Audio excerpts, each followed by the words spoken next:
Alrighty, well, let's get started. Welcome to this week's Ask Us Anything. This week we might change things around a little bit and have a bit of Tesla news.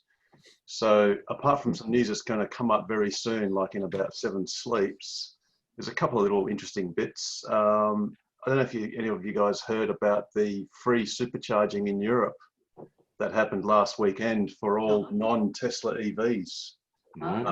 That we're charging at V3 superchargers. So apparently, because the V3 are CCS2 only, and there was a bit of a software bug in the system whereby it just let any CCS2 EV charge for nothing. That's how it should be. Sorry? They should make that permanent. Yes, exactly. And there were a couple of minor conspiracy theories that were talking about maybe Tesla had done that deliberately. It's strange it came just after Elon and Dees had met. And it is a great demonstration that the superchargers can be compatible very easily. So that was sort of a bit of an interesting twist. Something else we've got is, well, in more supercharger news, V3 probably supercharger news, there's a new 56 stall supercharger station at Firebar in California, which, if that's the case, will be the world's largest supercharger station, which is obviously pretty awesome. And if they're all V3s, that's probably obviously the most high powered supercharger setup. We've got a Bloomberg article that basically said that the China-built Model 3s are being ready, or they're intended for delivery outside of the country, and that they will likely start mass production in the 4th quarter for export. And they said that the markets targeted include Singapore, which is interesting because there are no Teslas in Singapore, no official Teslas yet. And then the much more interesting thing for us is Australia and New Zealand. And then they say as well as Europe. So they're saying that those shipments could start as soon as the end of this year or early 2021. Something that makes that sort of a bit interesting as well is if you look at the Jason Yang flyovers of Shanghai Gigafactory, one thing that I thought was quite interesting was that this is one of the screen captures, is you see all these white Model 3s, and normally when you see Shanghai, they don't have anywhere near as many white cars. They're just not as popular. There's another shot of that there, but slightly closer. And also, if you sort of look around the whole factory, there are a lot more cars in stock around the Gigafactory. So, you know, one theory of that, if you're a short seller, you'll say, oh, well, you know, there's not enough demand and Tesla just can't sell them. But something I was thinking of was possibly if there's all that stock because it's basically waiting to catch a rather large ship, and they might just sort of be stocking up until that ship is ready to go, or ships. Because it's interesting, because in those drone shots, there are actually cars stored even on the other side of the Gigafactory, which is sort of interesting. Have you zoomed in to see how many of those are right-hand drive? I zoomed right into pixels, and unfortunately, it's just not clear enough. If I had Jason's phone number, I would have said, look, I'll ring you. I would have rung him and said, look, next time you're there, do a really low zoom, or sorry, low pass to see where the steering wheels are. Because yeah, I mean, that would be the smoking gun, wouldn't it? If there's even a single right-hand drive car, we know that that's coming for us, or will be coming for us. So yeah, we don't know. But I was just suspicious of the color combinations, because you never normally see that many white cars, which are premium. It's a premium color in China, because the free color is black. So yeah, I just got really suspicious when I saw that huge long line of white cars, and with that Bloomberg article, and apparently Reuters as well, indicating that, you know, they are preparing to export, which, as we all know, makes perfect sense. And let's all hope that that portends well for the Model Y, because we'll certainly get it quicker from China than we would from the States. There was a lot of speculation that the Model 3 would undercut the Hyundai Kona EV, but I don't think that will happen. Well, Bridie Schmidt ran some numbers, and it's plausible that that could happen, because I think the drive-away price of the Model 3 could be as low as its pre-on-roads cost, which was about $60,000, mid-60s, I think. And the Kona is, I think, is at high 59 or something like that, plus on-roads. And imagine doing that. I mean, that would just smash the Kona completely. Or Hyundai would be found out as charging too much for them. The Kona EV Highlander is almost 71,000. Yes. Yep. But the Elite, or not the Elite, that's about 66, I think, yes. on road. Yeah, indeed. So that's kind of quite juicy. Actually, something related to that is another piece of news about the single casting Model Y piece. I've actually got an image of it just here, which was quite cool, where there's another drone shot. And these are these famous single casting piece of the entire back part of the Model Ys. Whereas currently they're doing them in two pieces and then welding or putting them together. But they've got the GigaPress, which is capable of squeezing something like 6,000 tons of pressure. And I remember Elon Musk talking about this on one of those, one of the YouTube shows, basically describing that the die-cast aluminium actually goes into that mold, which has had its all the air vacuumed out, literally to a high vacuum. I think it squirts in at less than a dozen milliseconds or so, or 20 milliseconds, and fills the entire piece in that quicker time. And he described that when they're actually finished, unlike traditional casting, they don't need fiducial marks, they don't need any finishing, they don't need any milling or polishing or anything, and they don't actually need heat treating. Because apparently he said that when you heat treat castings like that, they will invariably warp just as part of the heat treating process. So that's going to really revolutionize the cost of the, in this case, Model Y. And hopefully they'll eventually do that probably to the Model 3s. And I guess other models as well. So yeah, that was quite interesting.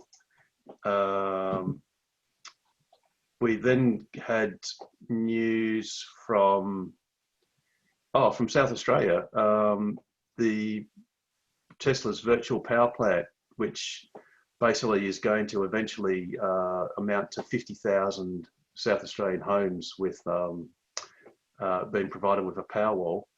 And the thing with that is that the Powerwall doesn't actually cost the homeowner anything. What they do is they don't pay for the system, but what they do is they pay for the electricity that goes through it, but actually at a discounted rate. So they actually get a 20% discount from the power that would ordinarily have come from the grid. Presumably that means because it's basically been stored from their solar panels into the Powerwall. And obviously the grid can then use that Powerwall as a virtual power plant when it needs to stabilize the grid or provide other services. So I think it was Robin Denholm said that, they're into phase 3, which is another 3,000 homes. So currently there are 1,000. So there's going to be another 3,000 added. And then in more sort of battery storage news, we all know that the 150 megawatt / 193.5 megawatt hour Hornsdale plant virtual power reserve it's lost its world's biggest battery crown to LS Power's. Now, I'm not sure if it's 250 megawatt hour and 230 megawatt battery setup. Unfortunately, none of the news articles really they don't get megawatts and megawatt hours very well described. But then apparently Tesla so basically LS Power is has taken that world's largest battery crown, but Tesla's going to get it back because apparently for PG&E, they're starting a 182 megawatt, 730 megawatt hour Megapack project. And they're actually, which that in itself will obviously by far be the world's largest battery. But apparently PG&E are also considering increasing that capacity to 1.1 gigawatt hours. So that really is truly massive. And that's obviously using Tesla's Megapack, which are basically C-containerized battery systems rather than the current Hornsdale setup, which is made up of a lot of power packs. So that's sort of interesting battery news. And then the last thing we've got is, there's a couple others. The Texas Terafactory. There was some documentation that Tesla had submitted, which was describing a rough timeline. And for instance, they said that they would start rough grading on the 17th of July this year, which they obviously have. But the interesting one was they described a step called first dry-in, which is due on the 30th of December this year. And that's basically where buildings are effectively completed to be weather tight so that you can start working on the interior space. And then they have another date, which is pretty interesting, which is the first substantial completion. And that's on the 1st of May, 2021. And that's where basically Tesla would be able to use those buildings completely. It obviously doesn't mean that they'll be producing anything then, but substantial or practical completion by May next year is pretty quick. And that's pretty exciting for, Cybertruck and the Semi and the the 3 and Ys that are being built for the eastern states of the US. So that's sort of, it's always exciting to see the Terafactory progressing. And really now we can peg it to about May when those buildings should be substantially complete, which is pretty awesome.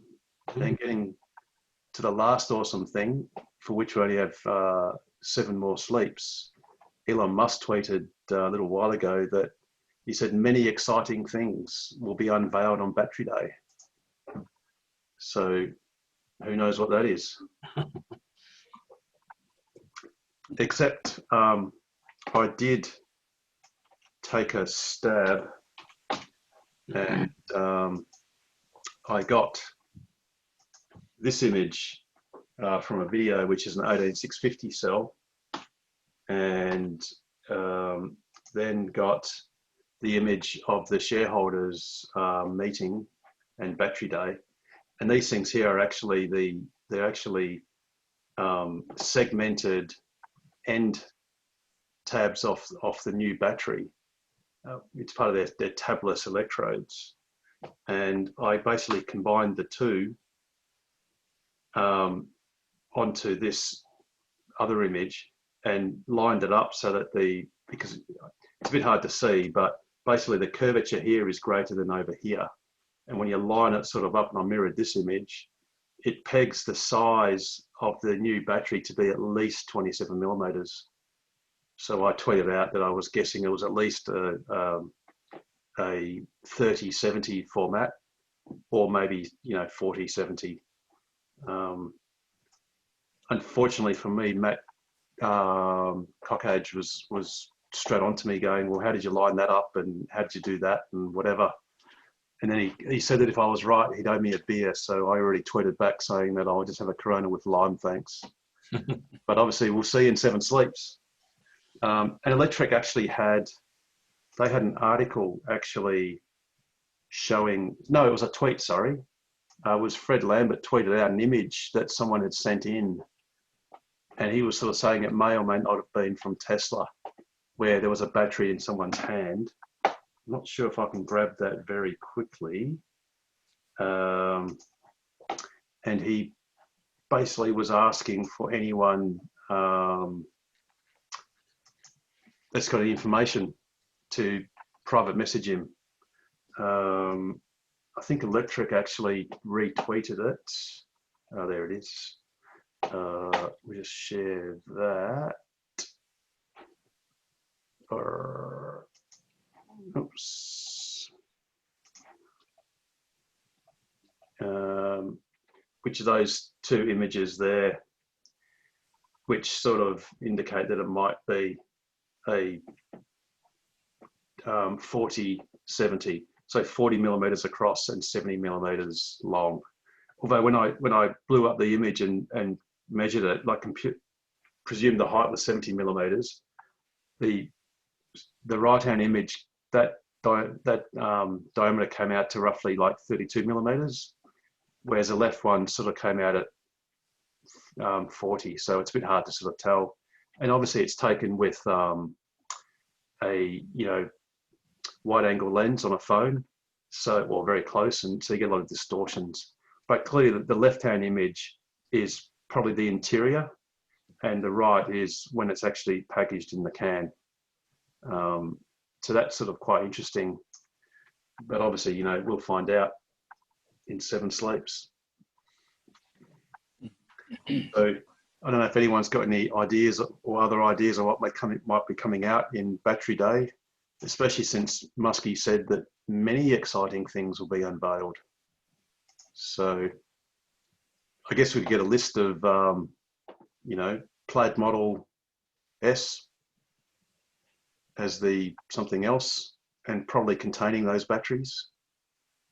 It'd be nice to think that maybe all S's and X's have got those batteries as well, but then maybe there's not enough being produced to do that. Who knows if maybe a 3-phase Powerwall, or even a bigger Powerwall that has the same batteries, but then maybe they're in limited numbers too, so who knows? So what do you guys reckon? I think it's going to have to be quite big, Harold.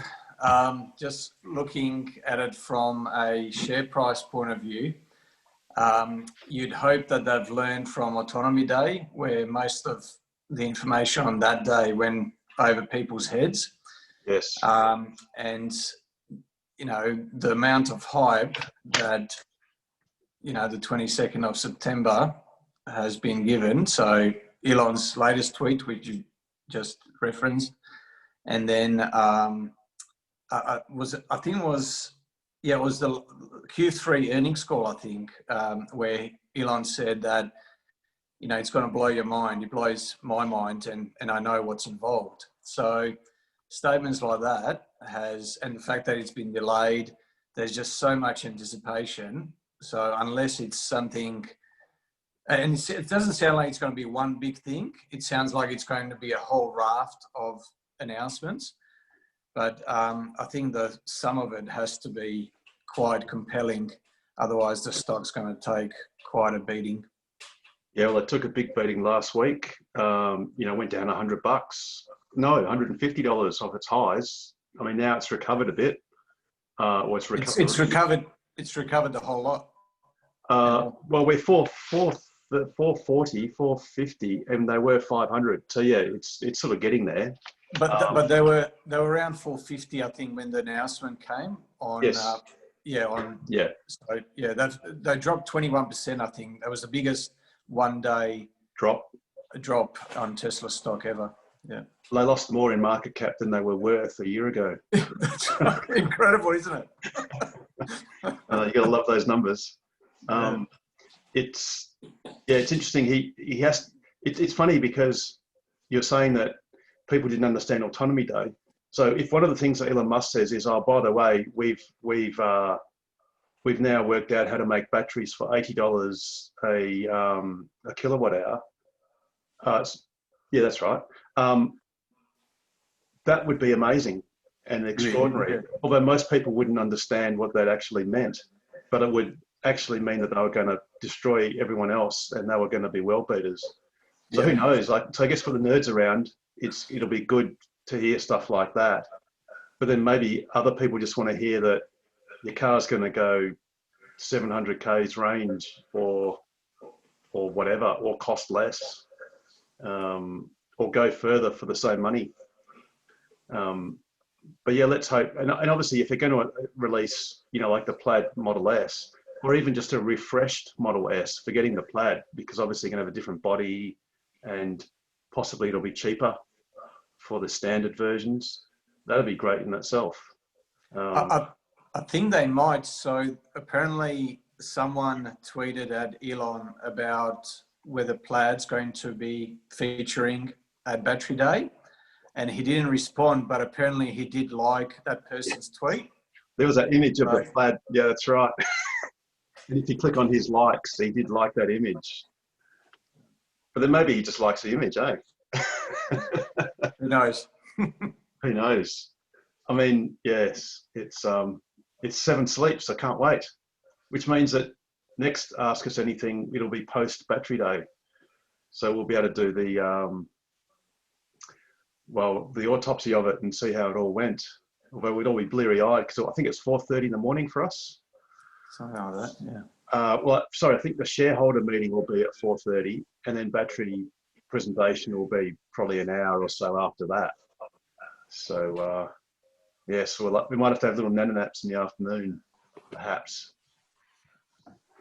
So any other news from anyone? Oh, actually, obviously we had EV World Day, or World EV Day last week. Part of that, John and I were discussing things like chargers and mad schemes to get more tritium chargers out to the sticks. How's your setup going, John? Well, I'm having a few technical issues. So most of you have seen my pilot charger, about 30 kilowatt charger running on vegetable oil, and that's all working fine, not a problem. I thought it'd be a walk in the park, but going to the next level to 50 kilowatts is proving to be a few challenges. So I bought 2 V-fills and 200 kVA generators, and both of them I can't get to work at 50 kilowatts, and a lot of to and fro between the testing we're doing down here and tritium, and we've basically worked out that it's the veg oils producing about 30% less power than diesel, which is understandable, and that causes the engine RPM to droop a little bit too much. So if I set the thing at 40 kilowatts, it works okay, but when I set it to 50 kilowatts, the frequency drops outside the band that the V-fill's happy with. Mind you, I couldn't get those statistics or those specs out of tritium. I had to work them out myself, but it's okay if you drop at 2 hertz, but if you go over 2 hertz, it shuts down, doesn't like it. So does that mean that the generator itself is synchronous to the engine revs? So you've got to maintain the frequency is the engine revs, right? So those two are linked together, and the engine revs controlled by a mechanical governor on these things, and there's various things going on in the mechanical governor that means that when it gets loaded up, the RPM drops slightly, and the more you load it up, the more it drops, and it's just dropping outside the range that the V-fill's happy with. So anyway, I've got some electronic, a controller coming with an actuator to compensate for that. So we're hoping that once we get that fitted, we'll be back up and running again. Yeah, cool. So that manually overrides the throttle and gives it a bit more. Well, yeah, it pushes the speed lever a little bit further to give it a bit more fuel when the RPM's dropping, and it's got a fairly quick response much quicker response than the mechanical governor. So hoping to get those things, it's been taken me a bit longer than I expected to get these things working, but well, hopefully there soon. Yeah, cool. Yeah.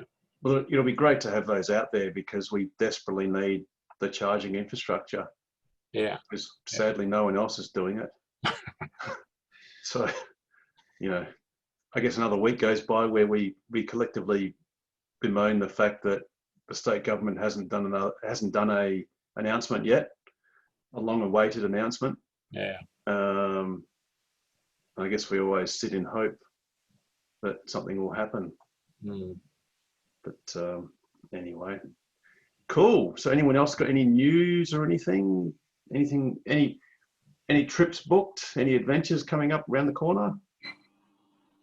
The 2 charges that you're working on, John, is that for this Targa event coming up? No, it's sort of not really. The 2 charges, one, so I've sort of built a relationship with the Jurien Bay location, the Caltex there, and also the Puma at Arthur River. So they're 2 really good locations because, Arthur River's halfway to Albany and Jurien Bay's halfway to Geraldton. And, they're 2 really good spots. And both of them have got waste veg oil. So the idea is to build these 2 units and put them in those 2 locations and get rid of the diesel cost. Because at the moment, I have to charge more than the going rate just to pay for the diesel, and you've got maintenance and servicing and the capital cost of the unit. So not that I'm really doing this as a commercial enterprise, but it would be nice to have it commercially positive rather than negative. So that was the idea, is to put them at those 2 locations. But we just happened to use one of them down at Targa Southwest in the interim while we had a need down there. But taking the vegetable oil unit down to Arthur River will free up the diesel unit, which will come back to the base here, and that potentially could be used for Targa down the track or deployed elsewhere. So that's the plan for the veg oil units. I'd like to ask a question. Some of the safest cars in the world, and I've just wondered whether the club had thought about getting a broker to push our case to reduce the insurance. I know the insurance on my car went up by about $200 from the time when I placed the order for an M3 to when I actually got the car. And I just wondered if anything was being done to try and get a reduced insurance premium through the club. Who's your insurer at the moment? The RAC.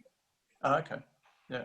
I'm with RAC as well, and they've been fairly reasonable compared. So I'm paying about, I think it's about $1,100 a year from memory. Yeah, I think that's what mine is. When I inquired, probably about August, September last year, it was only about $900 a year, and they also mentioned that the premium had an EV discount on it of about 25%, which was only for the first year.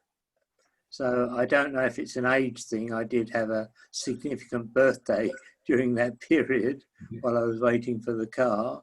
But I just wondered whether the club could get a substantial discount by going to the market through a broker.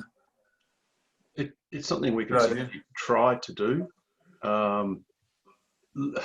Like Pete was alluding to, the RAC actually, compared to other insurance companies throughout Australia, is extraordinarily cheap. Like if you look at the eastern states, they're all paying north of $2,000 for the same thing. And they are all amazed at the RAC being so cheap.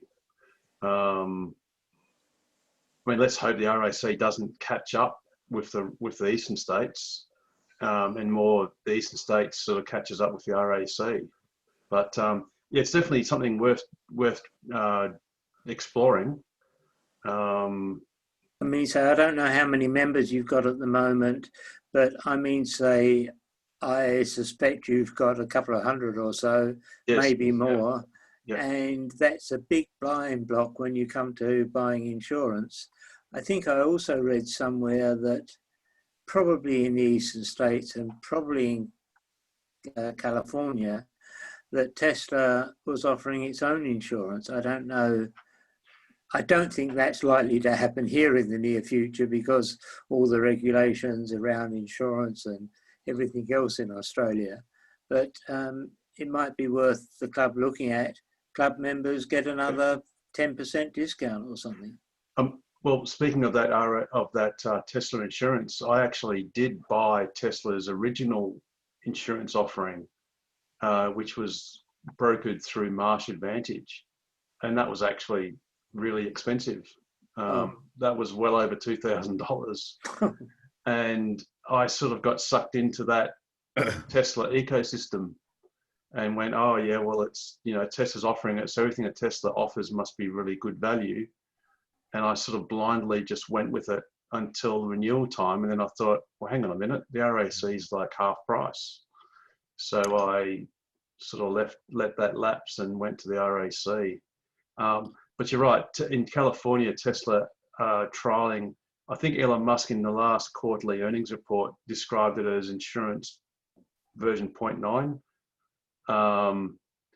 And that's actually looking at using all of the sensing in the cars and all the telemetry to actually assess your individual driving ability or habits or behavior. And Elon Musk basically said, if you want to drive like an idiot, well, you can pay like one.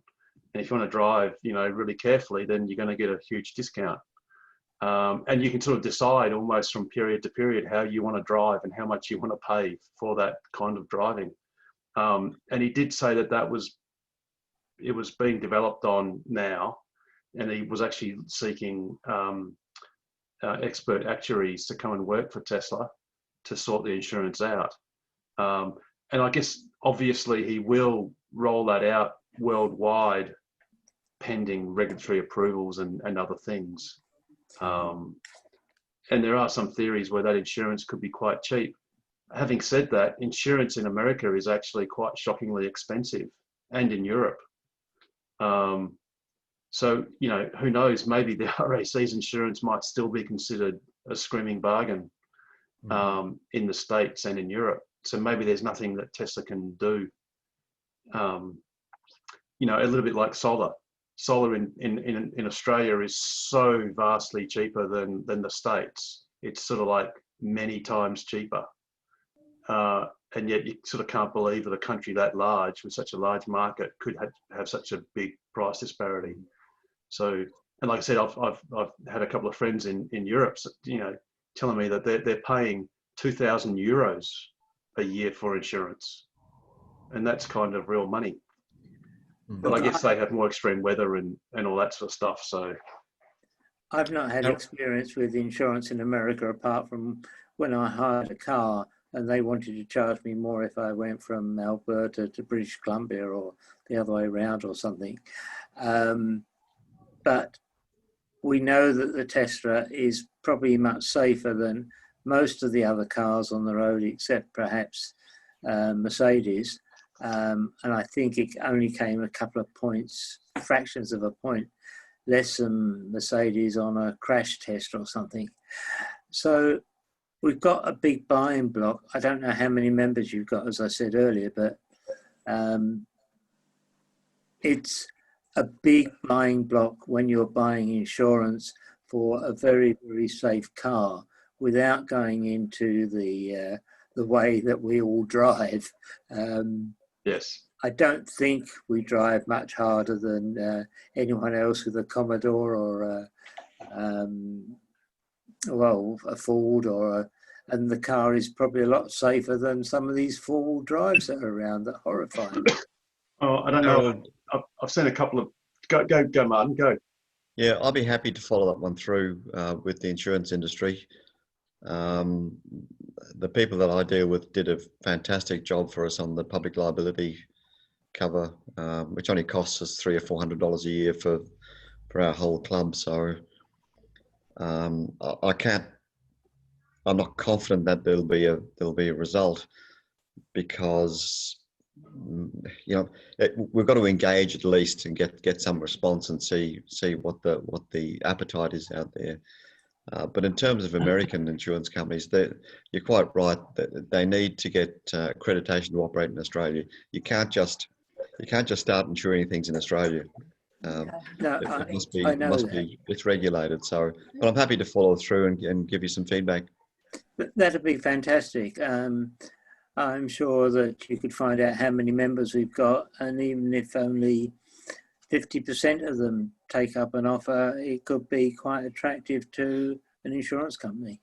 Well, there's been 8,046 Teslas imported to Australia, so I think when you're looking at the numbers from a broader scale, it's quite significant. Yeah. So you're right. I didn't realise the number was quite as high, but even in WA, I mean, say, I usually see a couple of Teslas a day just randomly driving around Fremantle. So I'm sure there's, 500,000 in WA. What got me was when I was trying to get some insurance for that Roadster I had a while back, and the variation, right? So SGIA, or RAC wouldn't touch it, so they said no, they won't insure it. SGIA wanted $4,000, right, for comprehensive insurance, and I ended up going with Shannon's, which was about $1,200, which wasn't too bad considering like the value of the car and all the rest of it, and like pay monthly, and because I was, obviously I was going to sell it, so rather than buy an annual premium and claim it back, just pay monthly, and when the car's sold, turn it off. So that's the only dealings I've had with Shannon's, and that was really a good experience and not a bad price. So great, a big variation between the quotes. But yeah, just to put that 1,100 into perspective, we've got another car which is so our Model 3 is a performance, so $120,000 replacement value car. The other car is probably a third of the price, and that's only about $100 a year cheaper. Yeah. So yeah, the $1,100 a year is incredibly competitive when you think about it. Yeah. And when you think about Harold, go. At the last AGM, Tesla AGM last year, there was talk that Tesla were going to do a deal with Berkshire Hathaway to ensure that to underwrite the insurance on the vehicles. Berkshire Hathaway now have a major stake in IAG in Australia, so our first point of call will be IAG. Yes. So we'll see how we go. Yes. Yeah, indeed. For those who aren't aware, Martin is our treasurer, so he is in the committee and knows exactly how many members we have, and can get onto that. And you never know, if you don't ask, you don't get. Volunteering. Sorry, say again. Well done, Martin, for volunteering. Oh, not a problem. But I'll talk to Shannon's as well. See what they. Yeah. Yeah. Well, I guess in one instance we don't really mind who provides the insurance as long as it's comparable and good value, obviously. Yeah. I mean, RAC have been very disappointing in many fronts. I mean, their commitment to electric vehicles is it just seems to be good advertising and nothing more than that, really. It's very disappointing. Yeah, I mean, they definitely had the world's first electric highway. And perhaps if it was a little bit later, that actually reminds me of more news. Charge Fox's first West Australian high-power DC charger is being installed at Australand. And Treendale, yeah. Yes. Yep. At the shopping centre there. literally as we speak. So there are conduits out of the ground, and presumably they'll be mounting the, I think they're tritium or ABB 350 kilowatt dual chargers, I think they are, which obviously for most Tesla owners like ourselves is less important because we've got the supercharger around the corner. But actually for Model 3 owners, it could be quite interesting because your Model 3s will charge at a higher rate at that ChargeFox site than they will at our current supercharger site. And since nearly every Model 3 owner has to pay for supercharging, or at least after the first 1,500 kilometres of supercharging, there's no disincentive to use that privatised charger, and it'll be quicker. But Harold, you won't have time for coffee. Damn. Damn. You mean I'll just plug in, wait 10 seconds, unplug, park the car next, to another bay? What gets me is you unplug from your 10 amp plug at home, drive down there, charge at 300 kilowatts, and then there's nothing. All right. So it just doesn't make sense to me. If we had 50 kilowatt chargers around the state, for me, that would be much more attractive than a 300 kilowatt charger. I agree. I agree totally. But anyway, that's. But John, that according to the report that Prof. Braunel did, and it's right here, if you go to the first map, for a whole $28 million, sorry, it's this one here. Is that the bells and whistles one for 28? $28 million. All of those red dots are 150 kilowatt chargers. Jesus. And the yellow dots are 350 kilowatt chargers. And that costs $28.4 million. Harold, do you know Twiggy Forrest? Yes. Give him a call. I know him better than he knows me. Well, he's just got 2 million towards his hydrogen trial, so I know. Well, maybe that's where the 28 million went, or the 23 million. I've still got the line for you. For 28 million, you get all the way to Kununurra, basically, and that's even some pretty good inland routes as well. All the way to Eucla, and at no slower than 150 kilowatts. And what's the cheaper one? It's 23 million. It does. Well, yeah. There's the 23 million. So again, the red dots. I think the black ones are 50 kilowatts. Oh yes, okay. So all the black ones are 50 kilowatts. The red ones are 150 kilowatts. I'm not quite sure why they're having red ones so far north. You'd think that they didn't really matter, but there was some logic, possibly because of grid or power supply or something. I'm not quite sure. So this proposal, which is still pretty awesome, so all the way to Kalgoorlie is 350 kilowatts. That costs a whole 23.6 million.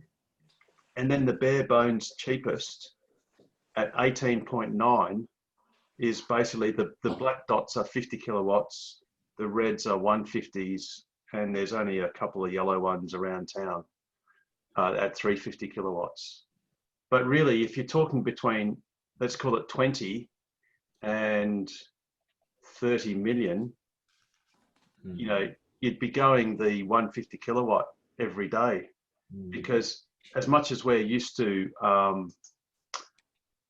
thinking that anything with the word DC on it is going to be awesome, if you're in Europe or anywhere else in the developed world or on the eastern seaboard, you're just not putting up with 50 kilowatts. You're saying, well, give me 150 at least. I mean, the 350 Teslas are wasted because of the current limit. So I think a Model 3 could only get not much more than 150 kilowatts or 200 kilowatts, not even from a the 350 kilowatt charger, because the higher power is delivered using an 800 volt battery system, which none of the Teslas have and probably will have. So that's a little bit of a fudge factor. But yeah, I keep thinking of the, on Manning Road, they did a southbound on-ramp to the freeway, and that cost $35 million. And that's one on-ramp. It's nothing, well, and a few site works, but effectively it's one on-ramp. And that cost more than a gold-plated statewide fast DC charging network. Well, Harold, the city of Wanneroo spends $20 million a year just maintaining sports grounds and parks. So that's one council, and that's what they spend every single year. So the 20 million, this would be, it would be there, it'd be relevant for at least the next 5 or 10 years. Yes. So we're asking for and not just one council, this is for the whole state. So we're effectively asking for a fifth or a 10th as much as one council spends every year just on maintaining parks. It's such a small amount of money. It's just not funny. It's, yeah. It's, you're just speechless when you just think of it. And imagine imagine having all of those stations, and I forget how many there are. There's probably a couple of dozen stations, or if not more. Imagine all the local stimulus you'd get. You get the electrical contractors, civil works, all that sort of stuff, installing these chargers that are all Australian made, because they can all be Tritiums, because Tritium, by coincidence, is one of the cheaper charger providers. So it's all, basically locally made and designed and locally installed. And you've got instant stimulus. And then you've got people like us who can then say, well, hey, let's have a road trip to Broome, or to Kununurra for that matter, or to Esperance, or to Kalgoorlie, or to... We said it enough in that I think campaign anyway. I mean, it was all there. Yeah. Just seems to be there's some kind of perception from these pollies. I mean, I don't follow it too much, right? But they seem to have this attitude towards electric vehicle owners that we all must be well heeled and cruise around Peppermint Grove and all that, right? But the majority of EV drivers are struggling to make their payments. Guys like Ant Day's got to go and he's got to go and he's got to go and Uber drive after work to make the payments on his car. Well, he's an enthusiast, right? Of course, but there seems to be this perception, we're not going to spend all this money on all you guys who've got plenty of money type thing, which we need to dispel, I reckon, because it's not the case. Well, and the thing too is, even if they just accuse us of being well-heeled, well, the point is it's a hard slog, as several of us have done, to drive to Broome when there's, AC charging only. I mean, it takes, to drive to Broome takes 3 days at least. And I barely made it. I made it 70 kilometers south of Broome because I couldn't drive any further, because to get that extra 70 kilometers, I'd have to charge for an hour and then drive for nearly an hour. And it was already about to get dark. So I had to stop at a caravan park just short of Broome. It's anyone that says that that's awesome is just at leave of their senses. So even if they said, well, all us rich toffs who have got EVs, well, if they put a few chargers around, we'd be driving all over the place, because, we love driving our cars because they're so awesome. Wander out yonder. Well, exactly. And we'd be doing it en masse, And we'd be doing it now because we've got nowhere else to go. We can't go overseas anywhere, can't go interstate. So what are you going to do? You're going to drive around WA. So precisely. now, in some slightly good news related to charging, the 50 kilowatt tritium EVA funded or Chuffed funded Perth to Esperance, or more accurately, Esperance to Perth highway charger is being installed in the next couple of weeks at Lake Grace. So that's going to make it a lot easier to get, well, obviously to Ravensthorpe, and with a little bit of charging at Ravensthorpe, you can get to Esperance. So that will hopefully be done before the school holidays, which will be really cool. I'm planning a trip to Hayden mid-October, so I'm hoping it's going to be in place by then, and I'll give it a whirl. Oh, definitely, Pete. October, it's a dead set cert. It's been boxed up, and it's vinyl wrapped and everything, and it's boxed up and ready to go. So it is going to be installed in the next week or two.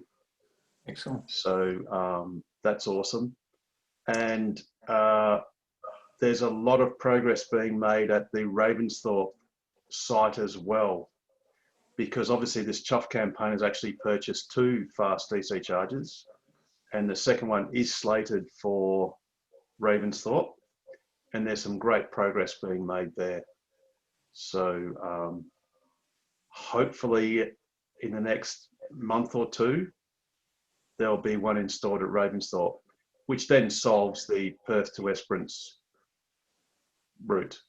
And that's whether it's via Lake Grace or via Albany, because you can easily get to Esperance via or from Albany via Ravensthorpe. So that would really open up the southwest. The other thing too is there's a hot rumour that there is a supercharger sled going to Williams. And it's kind of more than a hot rumour, it's pretty much a screaming hot rumour. It's basically a dead set cert. So that would be good too. And the ex-White Gum Valley Synergy tritium is being installed at Kojonup. So again, that's good for Albany. And also we've got John's Veggie Pod. Well, John's already got, you got your standard, the standard white tritium. It's at Arthur River anyway, John. Yeah, it's up and all working. Yeah, cool. And that's an awesome unit, because it's actually the perfect location to charge, literally halfway. So so there you go. So yeah, the utilization of it's tripled. It's done in 2 months. I think it was June and July. It did nearly 900 kilowatt hours of charging. Wow. Yeah. You know what you should try and do is try and get statistics of what kind of cars charge there. It'd just be really interesting to see. All right. You know, like a little check, you know, almost like their little sheet with different brands, and whoever receives money just say, hey, what's the EV, and just tick off, you know, Tesla, whatever, Kona. Not everyone logs on the PlugShare, so it's not. No. But you know, if Lindsay or whoever could, you know, just tick off, just ask the question as an optional. No one has to answer, obviously, but just for interest, it'd just be an interesting statistic. You know, presumably it's more Teslas, but who knows? Yeah, it's mostly Teslas. Well, they're as common as muck. You know, you can't drive 20 Ks in Perth without seeing a bloody Model 3 somewhere, and the odd S, which is awesome. It's awesome. And it's good when it gets to the point where people don't wave back at you because they go, oh, what? I didn't see you. I've really noticed just over the last 3 or 4 years, I would usually go, you know, a couple of months before seeing another Tesla a few years ago. And there was a week about 3 weeks ago where I saw at least one Tesla 5 days in a row, and that's never happened before. So, and that's not including going to any Tokwa events, by the way. That's right. Or going on the World EV Day, or going to Government Road in Netherlands. Yeah. Well, I took myself off to the Old Coast Road Brewery on Sunday. Cool. And yeah, and the lady down there's interested in talking to someone about getting a charger put in. Yep. Especially if the car club's going to come down there for a drive or whatever, because it hosts other car clubs, blah, blah, blah. There was a Model 3 in the car park as I was leaving, but I didn't want to go back and drink anymore, otherwise I might be in a spot of bother. But I needed a bit more juice because I had to do a bit more driving around in there. So I went down to the Mile Up Caravan Park. And the guy's got a Tesla thing there, which I thought was rather nice of him. He didn't charge me his $2 an hour to charge up, so that was good. Anyway, what do I do for this, for the lady who happens to be a Harris as well, at the brewery? Okay, so Tesla on their website, and it's not super easy to find. So it's probably not going to be good if I try and find it live, but they do have it on their website where you actually click and nominate to host a destination charger, and Tesla will still provide them for free. Yep. So the actual hardware comes free. All the recipient has to do is pay to have it installed. I told her that. If you like, Pete, what I could do is do homework for next week to show that link. Like I said, it's a little bit difficult to find on their website because it's kind of buried away. It's not as prominent as it used to be, but there's absolutely free destination charges for any business or hospitality place that wants to nominate, unless of course you're in a town that's got gazillions of them already, and then they're more reticent to donate. Well, this is out in the bush. Yeah, well, they'd be all for it. They'd be all for it. So Whereabouts is that, Peter? Pardon me?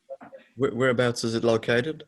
Oh, if you go down the Southwest Highway, not the Southwest Highway, past the Mandurah turnoff, and you go, it joins into the old road, and you go past Preston Beach. Yep. And it's, I don't know, probably 10 or 15 k's past Preston Beach, just before Mile Up on the left. It's about, 2 or 3 kilometres in off the road. It's quite good. They've got a mini golf and a football oval and kids playing cricket and whatever. And Harold, very nice restaurant. There's a couple of Tesla chargers down there now, isn't there? Mile Up. Yeah, Mile Up has. Yep. Yeah. Thanks to Pete. Pete zapped on the chat. It's actually really easy to find. And there is a link. It talks about becoming a charging partner. And there is a link for hospitality and retail. So, and there's even multifamily for that matter, and workplaces. So you can actually get destination charges for a workplace. And I think... And scroll down a little bit more, Harold, and it's, you can suggest the site. Yes. Yeah. But I think that wouldn't be what this person would do. I think, is it not that if you click on here, it's the same thing, right? Okay. So you could do that for starters. To suggest it with contact details, whether you're the business owner or whatever, and see how that goes. But what I think us as a club might do is be a bit more proactive in following up some of this stuff.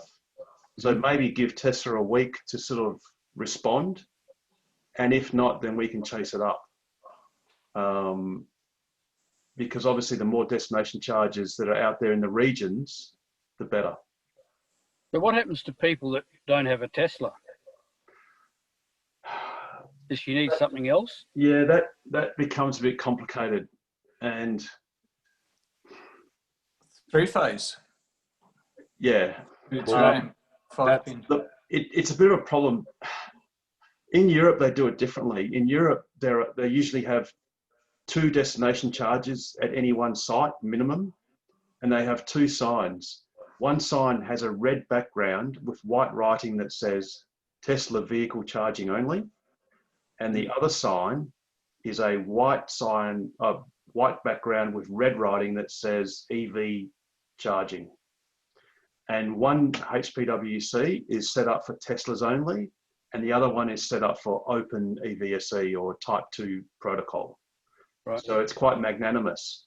in Australia, they've never done that.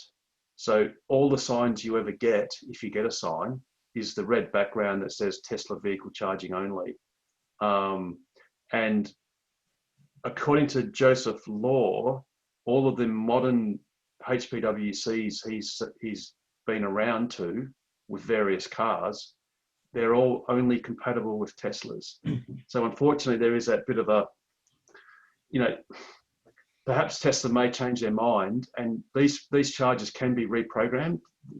When you actually plug your car into a charger, a Tesla one, the car can actually reprogram the HPWC if Tesla wants it to. So as a shareholder, you know, I'm less happy for Tesla. If Tesla's going to provide something for free, then I've got mixed feelings about letting other manufacturers use it, unless, of course, they come to the party and offer to provide chargers for free as well. But on the other hand, it is good for everyone if there are as many EVSEs out there that are compatible with each other, so that you can do it safely. The alternative of using a three-phase plug, I mean, anyone that's ever unplugged and plugged these things knows they're not designed for regular cycles. They're basically designed to have an appliance that you plonk somewhere or install and plug in, and you screw it on, and it just stays there, you know, for months on end. Yep. You don't really want to be, you know, unplugging it and plugging it several times a day. But it is a bit of an issue with the destination charges. But that's, again, something we could approach Tesla about. What about the Type 2 ones? Well, they're dearer. So if you were to buy a brand new HPWC, I think they're about $700 odd. Most EVSEs are north of $1,000. Fixed ones that are, you know, mounted, wall mounted, are north of $1,000. And like, for instance, the Schneiders are those dual headed ones. They're like about 6K. They're quite expensive. So as a product, the HPWC is actually a really good value EVSE. It's just that the current versions don't have other car compatibility, but they can be if Tesla allows them to be. So perhaps there's a two-pronged approach there. And like I said, as a shareholder, I'm sort of conflicted, because it's a little bit unfair that Tesla subsidizes these things when no other car manufacturers seem to be, or are, at least in Australia. What I meant was that up at Wanneroo Shire offices out the back of the car park that Peter Petrovsky introduced me to, there's a couple of Type 2s that you can plug into. Yes. What would the capital cost be to organise them for a hotel or whatever? Are they Schneiders, Pete? They're Circontrols. Are they single phase? I think so, yeah. And I mean, it would depend on the connection, you know, how far you've got to run a cable, if there isn't something there already. And if whatever's there, whether that's thick enough, whether that's appropriate enough. The big variable is the connection. So rather than just the charger cost. I think those Circontrols, I'm guessing they would have to be still approaching $1,000. Certainly dearer than a HPWC. Certainly dearer, Pete. So there you have it. But certainly it's a good, well, and I guess there are many more Teslas than there are other EVs. So I guess in one sense it's less important, but yeah, it'd be good if the other car manufacturers came to the party and said, well, for every HPWC that's out there, we'll also donate, even if it's fair proportion. So, you know, if Tesla is 70% of the market, well, then if the others did their pro rata sort of effort, then I'm sure Tesla would be a lot more receptive to having it open to everyone. But actually it's something that we might approach them and ask, if they can do that in any case, particularly in WA, where there is no alternative. You know, if you look on PlugShare on the eastern seaboard, I mean, you wouldn't even bother with a destination charger because there's fast DC charging everywhere, so you wouldn't really care. But here we do care because that's all we've got. Unless you have a 3-phase socket and a tail, you know, for your UMC, which, by the way, one of our members has a UMC that seems to be a bit unreliable on those 32 amp tails. It seems to go out on overcurrent, or it basically overheats. So hopefully it's just isolated to that one unit. Yeah. Okay, so I think I'll stick with just the Tesla thing, and see what happens. Yeah. So just hop onto tesla.com, and yeah, it's Charging Partners. Yep. It's actually on the chat, Pete. So if you have a look on the chat, or depending on what if you're on a phone, it's just. I'll text it to you, Pete, if you want. Yeah, nice work, Pete. Pete. Grazie.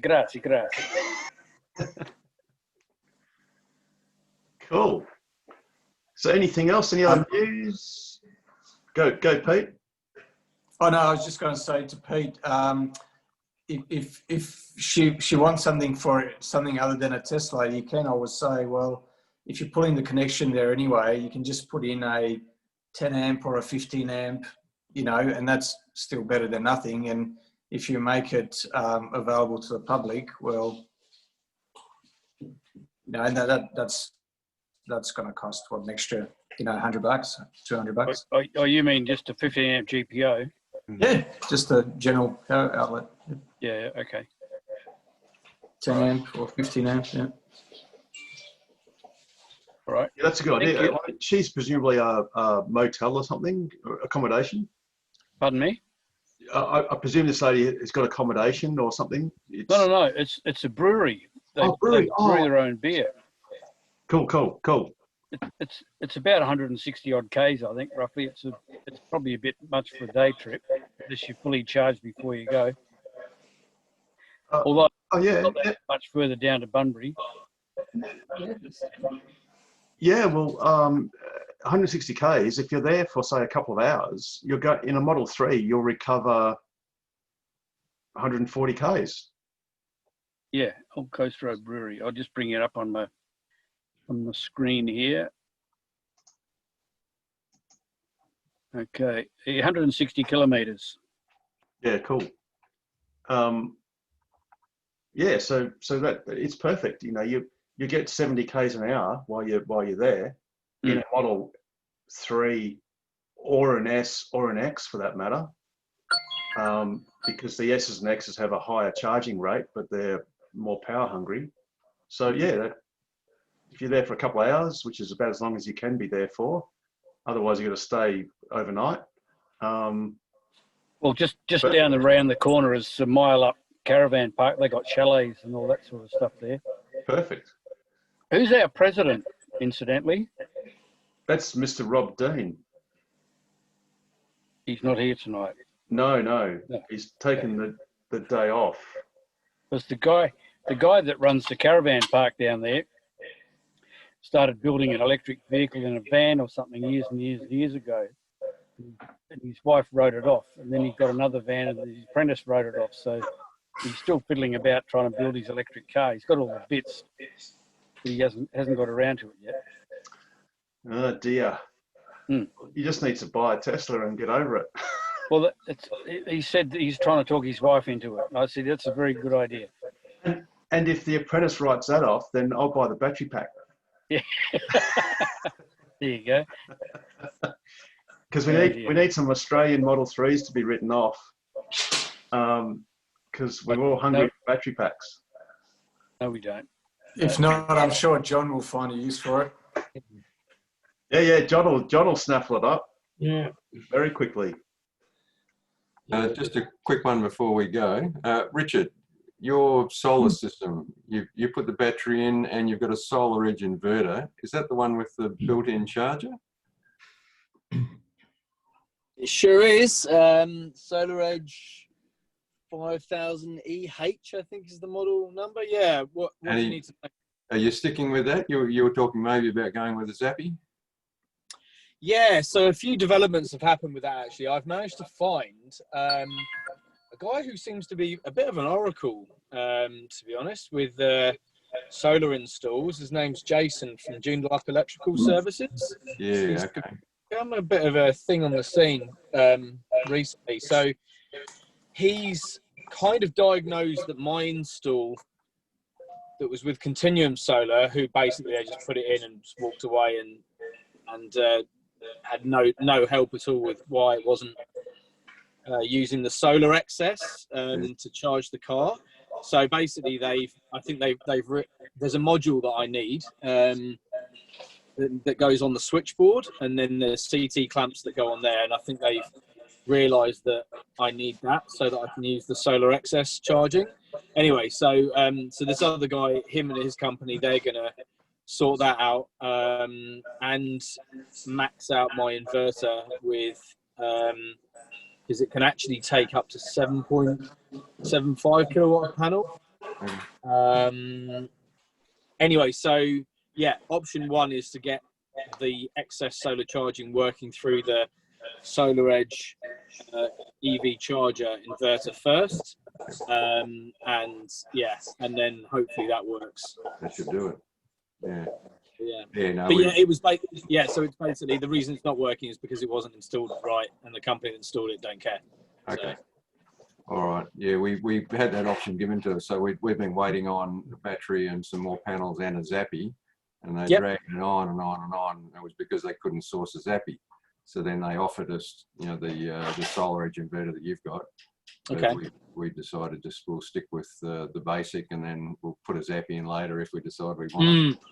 I must admit, in hindsight now, I would have gone for the basic 5 kilowatt Solar Edge inverter and a Zappi.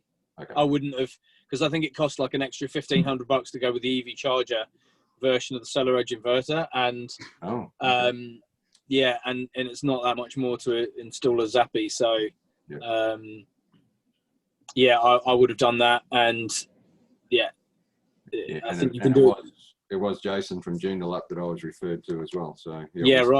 Yeah, I actually had a long conversation with him, about nearly an hour's conversation with him last night about a variety of topics. But he, interesting guy, and I think he's certainly got some. He seems to be he seems to really understand how the whole system operates. Yep. I think he's been putting in. I think he said his first solar system in Perth was 16 years ago, and that's all he's done ever since. And if you've got any sort of custom requirements, he seems to like difficult ones or things that are unusual or big power requirements. He's good. So I think so. To be continued. Yep. Good stuff. Well, hopefully we're able to report back in a few weeks that we got ours up and running, and I'll hopefully let me know what happens. All right. Okay. Well, we're gonna sign off. Yep. So we'll what happened to your woolly coat, Jean? Pardon?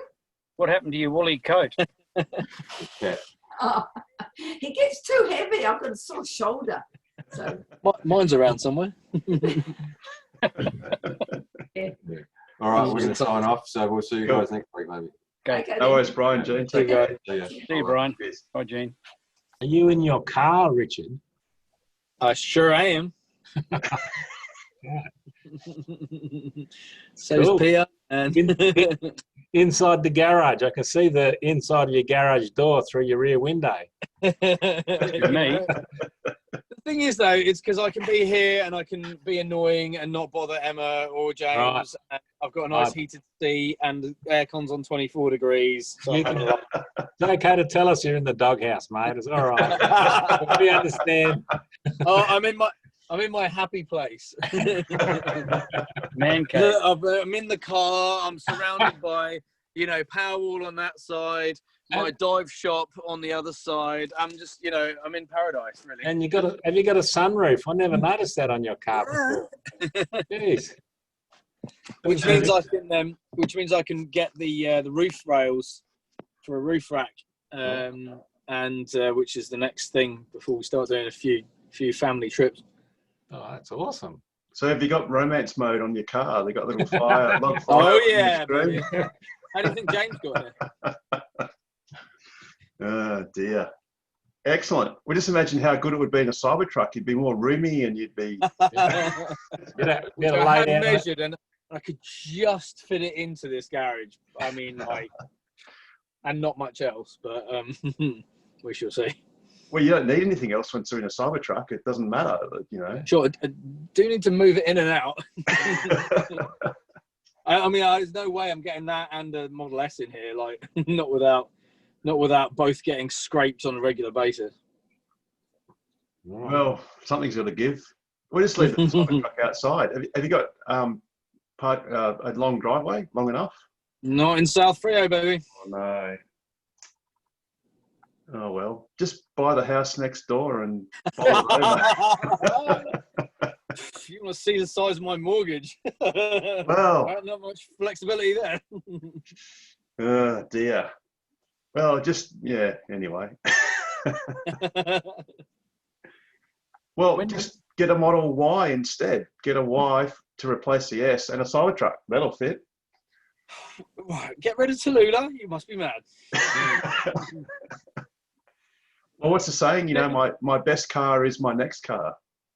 So, you know. I can't get rid of it. Like, it's, I mean, to be honest, I mean, the Model Y is a very sensible, practical family car. It's a great thing. But the S is just so good. And actually, in a very practical sense, until there are DC chargers everywhere, it's one of the few cars that has 22 kilowatt AC charging. Yes, that's awesome. So, yeah, no, that was the only thing that was missing on it when I bought it, and that was the one thing that I could add to it. So I dropped the cash and did it, and that meant that even though charging at Lake Grace to get to Esperance in a day took 4 and a bit hours, you know, to go from 2Ks of range back up to 400, it meant that it was possible in 4 hours, not 8, which would have meant an overnight stay. So, you know, and that's helped, a few times. That's helped taking people up to Pinnacles National Park, and, you know, all various trips are now a lot easier and more possible. Charging, you know, 115 to 120 Ks of range an hour as opposed to 55. So. Yeah, that's awesome. That really is, and it's a crying shame that they don't offer that anymore. I know, crazy. Yeah. Let's hope the Cybertruck maybe does. I don't think it will. No. I did go through a phase of pestering Musk and Tesla on Twitter for 22 kilowatt charging in the Cybertruck, but then I just thought, you know what, there are bigger fish to fry. Well, one of the battery day rumors is faster charging under the new battery chemistry, possibly. I mean, I guess greater efficiency equals faster charging. So, you know, more Ks of range added an hour. So, I mean, we just need chargers, Christ's sake. Well, yeah, with the tabless cells, there's the internal resistance is less, so there's less heat build up for the same current. Yeah, it's a good point. And I did see, actually, you know, you were saying about Fred Lambert. It appears that he's had that confirmed by a couple of sources I just noticed on Twitter just a few minutes ago, that those actually are Roadrunner cells. So, yeah. Live news. Cool. So there should be some interesting things happening, I think.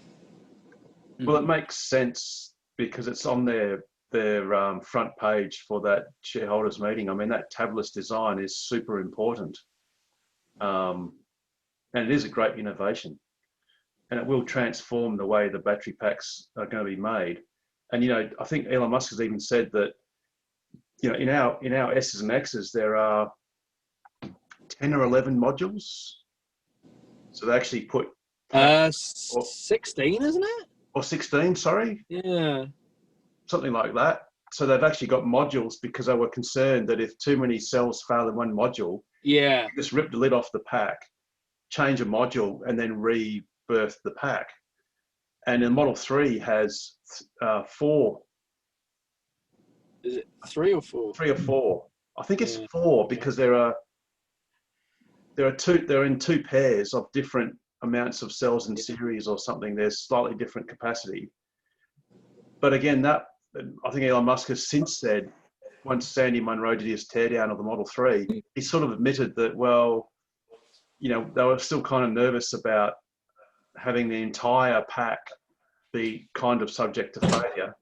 But I think their confidence now is that, well, this will be another prediction for Battery Day, where it'll just be one pack. The whole lot will be one unit. I must admit, it does make more sense, I think, to do that now. Yeah. So, and with those larger cells, it means there's less wasted can, or the actual enclosure of the battery. So all of that material is a lot of that's saved. What does interest me about that is that they obviously, I mean, I guess this is ancient history now in Tesla world, but when they said that the 2170s were like the ideal form factor for the Model 3, and obviously now that has been revised, I guess, as new learnings have occurred. Maybe that's been led by new chemistries, who knows? But well, the 70 millimeters is still being kept, but they're increasing the diameter, because one of the drawbacks of having a larger diameter conventional cell was you only had one tab at one end on one side, the other tab at the other, and the current had to spiral in or out. So therefore, the tabless design has led to so 2170 being more of a form factor if you've got tabs, but then the opposite to that, this new form factor is better for tablets. So I think I presume the internal resistance of a 2170 is higher than an 18650, but the 2170 had advantages because there are less cells per pack. So there were some sort of advantages. But now with this tabless design, there's probably, there is a reason why it wouldn't go super. Well, that was other theory too, is that, you know how Tesla has got this serpentine cooling that goes between the cells? It sort of wiggles, like sort of zigzags. Oh yes, I know what you mean. Yeah. The tabless design is more amenable to, I think they call it plate. Is it plate cooling, where you basically cool just the bottom? Oh, just with a heat sink, essentially. Yes. Which means a whole lot less fluid moving, zigzagging, and all that sort of material, and resistance, and not resistance, but that's interesting. So, because the actual tabs act as heat sinks because they're sort of electrically connected or thermally connected to the bottom of the battery. So you could cool the whole battery because in the conventional design, the heat in the center of the battery has to work its way through to the walls of the battery. Whereas with the tabless design, because you've got metal touching the bottom of the battery case, the heat is conducted straight down. That's where the battery pack's going to be completely different. I think that's where Elon Musk sort of says it's a profound difference. I see. And then you just have one entire pack, and then you can save all of the weight and loss of space on the firewall that you now reason that you don't need. Well, see, with the new Model S's and hopefully Model X's, they might remove the removable battery pack, because on all S's and X's, remove the battery pack within 30 seconds or whatever. And it literally unplugs, including all the coolant lines and electrical stuff. It just literally unplugs from the car and drops out. So, and that was because I guess they were already planning for battery swaps, as in recharging the battery to swap it, and also planning on, if there was a failure, they could drop it out, like I said before, rip the lid open, pull the dodgy module out and replace it, put a new lid on, bolt it back to the car, and job was done. The Plaid Model S and hopefully X will probably have a Model 3 type setup where it's actually a lot harder and laborious to actually change the battery pack. And I think Elon Musk has even said in the Model S and X, the car is actually rigid without the pack because it has to be structurally sound without the pack in it. Whereas if you integrate the pack with the car, you don't have to have all that extra metal. So you probably lighten the car a lot. That's a good point. You know, so you know, that's another thing that will hopefully come in battery day, where it'll be one pack integrated into the car, because I know their reliability. Yeah, right. You know, so yeah, that's how it might go. Who knows? 7 sleeps. 7 sleeps. We should have like a like one of those doodle poll things where everyone just has their dartboard of predictions. See how many of them come true. Hey John, when's your next outing with your super duper Model 3? We've got the next campaign is coming up. It's the 22nd to 25th of October.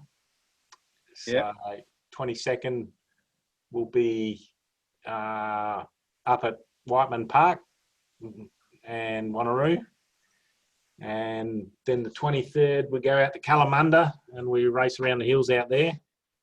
And the 24th is we start in 2J and we end up in Bullsbrook. So we're out amongst all those roads out there. 24th is a Saturday. That's the hardest day. And then Sunday, we start in Malaga, do roar around the industrial area out there, which is really good. And then we come down to Langley Park, and there's a big car display going on there, and we race around Langley Park. So we've got 3 mobile charging assets deployed for this campaign, so it's going to be a bit of fun. And I've called on the Tesla community for some help, and I've got some volunteers have put their hand up, so we've got a team forming to drive those mobile assets around, and we've got someone that knows how to drive and do generators, and someone who knows the quirks of charging Model 3s on each team. And hopefully calculations say that we should be able to get through, and we're trying to build on the win we had down in the southwest. Yep. But we've got some petrol competition this time. There's a couple of big guys have entered and pretty fast. So it's not gonna be a walk in the park, according to Jürgen. So no. That's like Donald Trump. It's bullshit. Right. Well, there's one thing for sure, that Model 3, when we've got it fully charged up to 90%, it takes off like a cut cat. Nobody can keep up with it. And with the sticky tires on it and the seats, we put racing seats in there. He's got a 5-point harness. So with those things in there, plus we've had to upgrade the brake pads.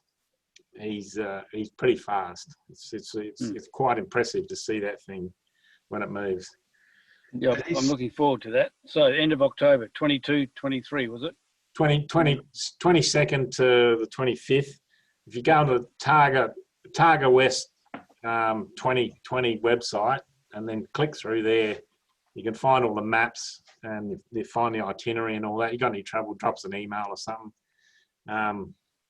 But yeah, it'll be a bit of fun. It's going to be, and actually the organisers have been really, really good. Like there's a few situations they've bent, or they're modifying the rules to accommodate us, right? And one of them is when we stop for service and lunch in Kalamunda, there's a 1-hour stop where all the cars are basically packed in the main street. So they close off the main street and all the cars pack in there fairly tight.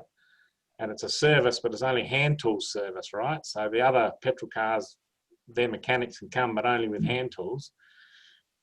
But we need to charge. We don't need to do any mechanical maintenance or anything. We need to charge, right? So we've got dispensation to bring the Kona in and park it up alongside the Model 3, and we've got that 1 hour to charge it. So that's one of the rules they've changed to accommodate us.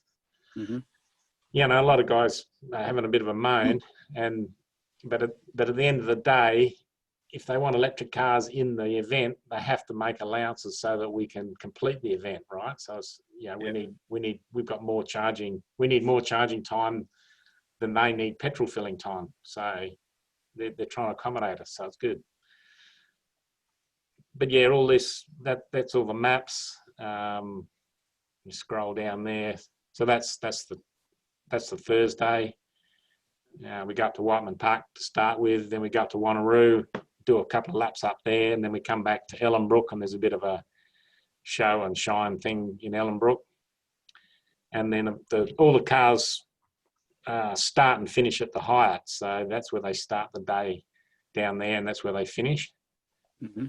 And then Friday, we head out to Kalamunda, and then, as I said, that's 2J and Bullsbrook. And then the final day on the Sundays, we start in Malaga, race around the industrial area, and then we go down to the Langley Park. So It's a pretty full-on few days, and it's be good to come out and support the Model 3. Yeah, we'll be there. Yeah, I'll be great. Yeah, excellent. So good. And that's the 130 km/h speed limited. Yeah, so we're in the 130 category, which is a competition category. So it's timed, and the times are recorded, and everyone's watching what's going on with that. We have a rally safe device on board with us that GPS measures the speed we're doing. We get penalised if we go over 130, and we get penalised if we go any faster when we're on the public roads and things. So it's all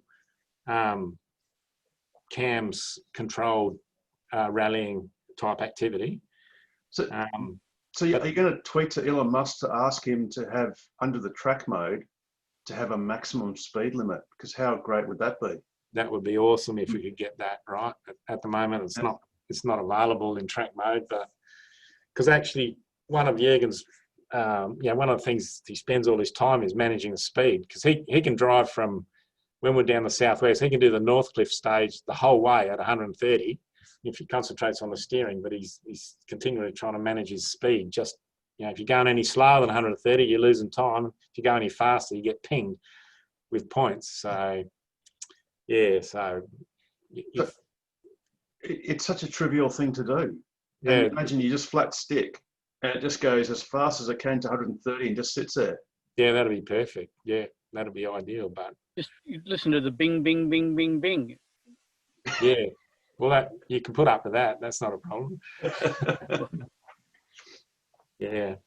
Awesome. And then maybe next year, even upwards and onwards, perhaps. Well, it's a bit of a commitment to go to the next level, because the next level you need to put a proper roll. At the moment, we've got a 5-point harness and a bar that supports that, and the racing seats.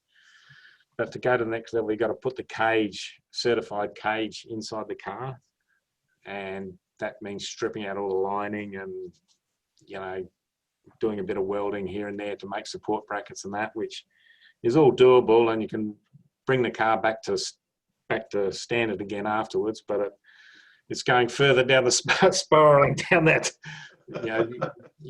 It's too hard to go back once you get that far down, right? So it ends up being a race car in the end.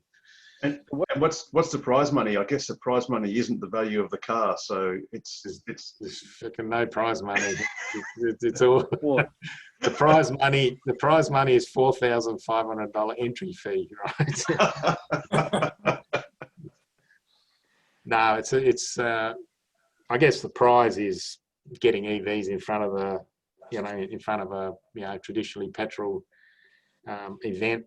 Certainly turning a lot of heads, a lot of people talking about it. There's going to be your die-hard V8 guys are never going to touch electric car, and we're not trying to convince them, but there's plenty of guys very interested. And, we've got a couple of guys after Southwest have ordered high-temperature brake pads. So they're they're the next couple of guys coming through that are probably going to be doing a bit of racing. So they both got Model 3s. So yeah, chipping away at it. It's good. Oh, it's great work, John. And the thing is, some people are engine agnostic. They don't care what runs it as long as it goes like the wind. Yeah. And it doesn't matter if it was run on, I don't know, cat farts or something. It doesn't make any difference. It's if it flies, they're going to buy it. You know, it's the old Bathurst, wasn't it? You know, if you win on Sunday, sell on Monday. Yeah, exactly. Yeah. You know. Yeah, so it's good. It's good. We're getting some good publicity, and you know, the Targa West guys, they look very closely at the hits they get on all the publicity that goes on, right? And we're getting more than 50% of the hits, right? So that's why they're really keen to accommodate us, because it's creating news stories and it's creating hits on their promotional stuff. So, but they're funny lot, right? For example, we got in touch with Ross Tapper's his name. I said, Ross, I didn't speak to him direct, but I went through Jürgen, the driver, who knows him better. I said, look, we've had a win down in Southwest. Can we get the Model 3 green theme, the car, up on their website, scrolling through with the other cars? They've got this rolling, just this car and a V8 and something else and an Evo. I said, well, can we get the Model 3 in that? And they said, yeah, we can put it up there, but you're going to have to white out the or Photoshop out the McDonald's stickers, because Healthway are their main sponsors and they won't sponsor any alcohol, cigarettes or junk food. I said, fucking hell. So if you see that picture up on the website, the Macca's symbol won't be on there, so because we photoshopped it out. So that's okay. So the Macca's guy that sponsored us got 3 McDonald's stores and he drives a Model X. So it's Mark Conacher. So yes, yeah, he's a good guy. Yeah, and good on him for putting AC chargers at every restaurant. Yeah, he's more power to him. He's very forward thinking. He's looking forward to putting in induction charging plates at his stores and having a sign up in the shop. We buy your power for this amount and we sell the power to you for this amount. So you can, or you can give us your power and we'll give you a Big Mac, right? So he's very forward thinking. Could you maybe have a exercise bike where you order you pedal like hell and your burger?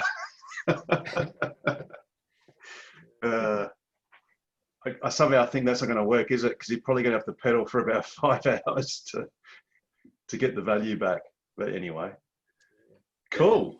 So all we got to do is get Tesla to put up a adjustable speed limit in track mode, and then you're just going to win everything. Oh, it'll make it a lot easier. I mean, the logistics of mobile charging this thing is a big project. Yep.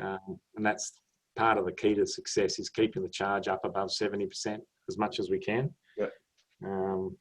But yeah, that would make the driver a lot easier for the driver if we could have a speed limit on track mode. And the thing with electric cars is that speed would be so precise. Oh yeah. It'd be great. It would be so precise. All right, we'll let that as something else that we're going to try and do. Just for fun. Just for fun. That should be very easy for their software gurus. Oh, Pete, it's a one-liner. Max speed, boom, that's it. Track mode, easy. Yep. It's just a no-brainer. Well, the code would have to be there already, because it's already there for valet mode. So valet mode limits the speed to, is it 112, 113K, something like that? Yeah, I'm not. So yeah. All I have to do is just copy that line and change a couple of digits. Pretty much, unless maybe it's not quite as elegant. Like maybe it's roughly at 100 or whatever they, 70 miles an hour or whatever it is. But yeah, for rallying, you want it a bit more precise. But yeah, you're right, Pete. It's such a trivial thing. And I guess the problem is Tesla's naivety is that they presume that track mode is for flat out as fast as you can go on a track. Whereas I don't know if Targa, if that sort of event occurs elsewhere in the world, whether there are sort of like street type events where you have speed limits. I don't know. Maybe I'd expect a lot of these tarmac rallies would have a similar thing, right? Because as the speed goes up, the safety requirements go up as well, right? So the Targa Tour, which all of you guys can enter with just a regular license. Actually, I think you have to get a license, but it doesn't cost much. It's limited to 110, but you only have regular seat belts and you don't need to do anything to the car, just a standard car. But then you go to 130, then you need the additional 5-point harness and stuff like that. And then when you go to 165, then you need to get the roll cage. So that's pretty quick. Yeah, I mean, even 130 is pretty quick too. Especially you're taking corners, and some of those trees down there on that road from Pemberton to Northcliffe, like they don't move if you hit them. That's for sure. So, absolutely. But the straights is where you want the 130, don't you? You don't want to have to keep feathering at whatever. What can you go past 130 for a split second, or is it literally do not? I don't know the exact gap. I mean, I don't know, but he did get a couple of penalties just slipping over it for a little bit, right? So it's just managing that speed. I mean, he's put his own speed counter. So we've put a little pickup on the front wheel axle, and he's got a display that's got these dots that come, so he doesn't actually have to look at a number. They converge, don't they? Yeah, they converge together, and then when they touch, that's spot on, and then they change color or flash, whatever he goes over. So he can do that without really, you can just see it out of his, peripheral vision. Yeah. So he's done that, which helps him manage the speed better. But he doesn't have to change gears and carry on like all these other guys. I mean, they're just going through gears back and forth all over the place, I mean, he doesn't have to worry about that. Well, he's sort of got two foot positions, hard on the throttle and hard on the brake. Yeah, pretty much. He's pretty hard on the brake too, I tell you. Geez. Yeah, if I was driving, I'd always lose because I'd be going for the regen. I'd be like, nah, don't use the brake, just go regen. The regen hasn't got time to even kick in, like, because he leaves the braking half the way of winning this is braking, right? He just goes flat, and that's why I can't be involved in the car, because I just can't go that hard at a corner because it's just too fast, right? And then he just puts those anchors on, man, and geez, you really squashed into your seatbelt. And that's what it's all about. That's how you you grab those seconds, doing it that way. So, hey, John, wouldn't the regen kick in before his foot hits the brake? Wouldn't the regen hit because the regen would have to come in before his foot actually leaves the accelerator? Because once you pull your accelerator back, it's already starting to regen. Got 2 if feet. You've got it on. Well, I don't know, but if there's any regen, it wouldn't be for long, right? So he'll be, yeah, of course. He'll either be accelerating up until he gets up to speed, and then he'll be, holding his throttle to maintain 130, so the regen won't be working then, and he'll be maintaining that speed right up until he has to brake like shit, right? So then he'll just hold that speed till he's about 20 meters in front of the corner, and then he'll just put the anchors on. So the regen is probably happening while he's braking, but it wouldn't be much, like all the energy's going into the brakes. So we've already been through 2 sets of Tesla brake pads, and I've machined the front disc twice already. And now we've got the high temperature aftermarket pads on the car. The brakes perform a lot better, and the wears, well, basically they've stopped wearing out. So we think we can get through the campaign on one set of pads. So, but braking is a big important component of him achieving the times. It was a lot of people in the race, in the motorsport community, were looking at the results of Southwest. So Jürgen beat all the other petrol cars by like 4 or 5 minutes, which is almost over the whole day, which is almost unprecedented, right? It's like the next level. It's just, you know, they're all bunched together with their times, and then he was 5 minutes faster.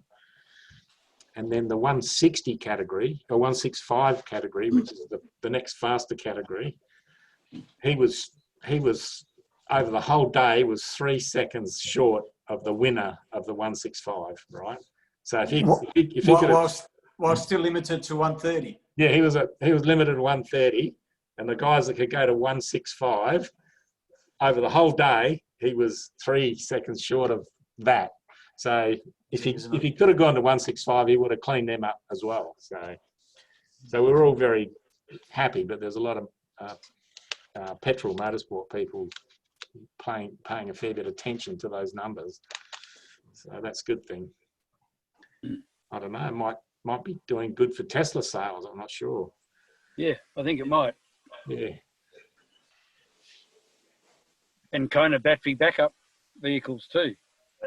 Yeah, well, that's right. I mean, a lot of people, it's interesting the comments you get about the Kona, because people look at it and they don't know what it is. They think the charger is the battery, but the charger's the charger's actually drawing from the Kona's battery. So yeah, it's a pretty good setup we've got going there. I look forward to seeing it. Yeah, no, I'll come down and have a look at the program, see where we're going to be, and I'll be zooming around in the Kona doing my thing, and you're going to be driving the Model 3, and it'll be all good. Kalamunda, John, the lineup at Kalamunda on the Friday would be good to come down there, because it's right in the main street of town, and the Kona will be charging the Model 3, and all the other drivers will be there as well. So that'll be, if you got time, come and have a look. Yep. Good. Would I be able to just put a word in? I've got a few questions and comments and things, if that's okay. Sure. Yeah, of course. Yeah, okay. My Model 3 arrives in 2 days on range. So in Poverty Pearl, and we're planning a road trip to Esperance shortly. But just before I talk about that, just in regard to the solar inverter, just today we had the electricians out, and our wires to our solar thing in the main switchboard had actually melted, and it would have been very close to causing a fire in there, because they just use wires that are small. So anyway, that was solar gain, but so it's a bit. That was a bit of thing. Anyway, so after I get my the Model 3. Planning a road trip the week after to Esperance. I've got it all planned out and everything. So it's I've got 602 kilometres of range, but I'm not quite sure how different that range will be, higher or lower with 110 kilometres an hour. And I'm just wondering. 100. Yeah. Sorry. For every the improvement in range is proportional to the difference in speed raised to the power of 1.2. Just a really weird thing, but it works.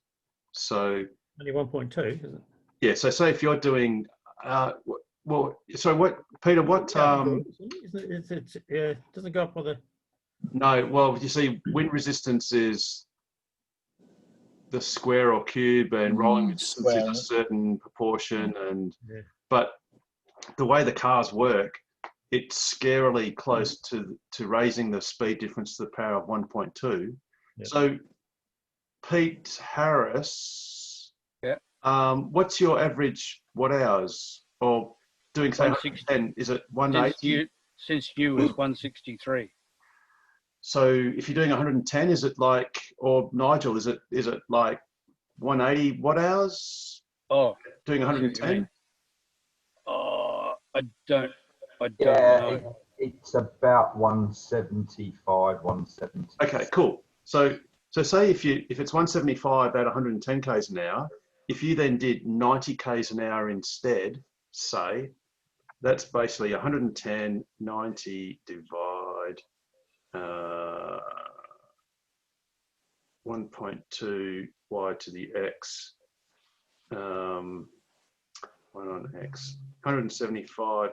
Okay, if you get 175 watt hours at 110, you'll get 137 watt hours at 90, which is a huge difference for only 20 k's an hour less. So whenever you're driving an EV, if you start losing range more than you sort of want, you just start going a bit slower. Now, it's not fantastic if you really want to do 110 to do 90, but you can get so much more range going a bit slower. And because you're doing AC charging, you can only replenish your car at a maximum of about 70 kilometers of range per hour. So the overnight stays when I'm charging. So yes, yeah. And the longest trip is 450 or something like that. So it's well under per day. Yeah. Oh well, in that case, forget what I said. Just go flat out. You don't have to worry. Where you go? 33. Okay, that's good. Yeah. Just, are you stopping? Are you stopping halfway between Perth? Oh yeah, we're stopping. It's a casual trip. We'll stop. It's a sort of see the scenery and try out the car and just see what happens. So we got 460 is our longest. We can back to Ravensthorpe a little bit if we're just not sort of keeping up with at their rate. So I think it's important, but we'll see how it goes. So. I always drive at 110 until it starts to say you're not going to reach your destination. Then I'm like, all right then. I hope I don't get that close out in the middle of. Well, you can go. Peter, make sure you put your destination in the maps, because if the car has a destination input it in there, as Richard said, it will warn you. It will actually tell you at what speed you need to drive in order to reach your destination without charging. Right. But if you don't have your destination in there, well, then it doesn't know where you're going. So we'd certainly be using that anyway. So that's that was one question. The other question is, I'm used to a car that's got a cigarette lighter charger with all sorts of things on it. USBs can do things, but it won't run a small fridge and things like that. So is there any other way? There's no other way to. No, you've got 12. You've got 12-volt cigarette lighter, effectively, power source. Model 3's Nigel or Peter? It's in the center console. It's just under the armrest. Oh, there is one. Oh, okay. Oh, faces backwards. How about in the boot? No, not in the boot. Oh, right. Oh, just okay. Center console. There's that's fine. That's good. Cigarette lighter socket.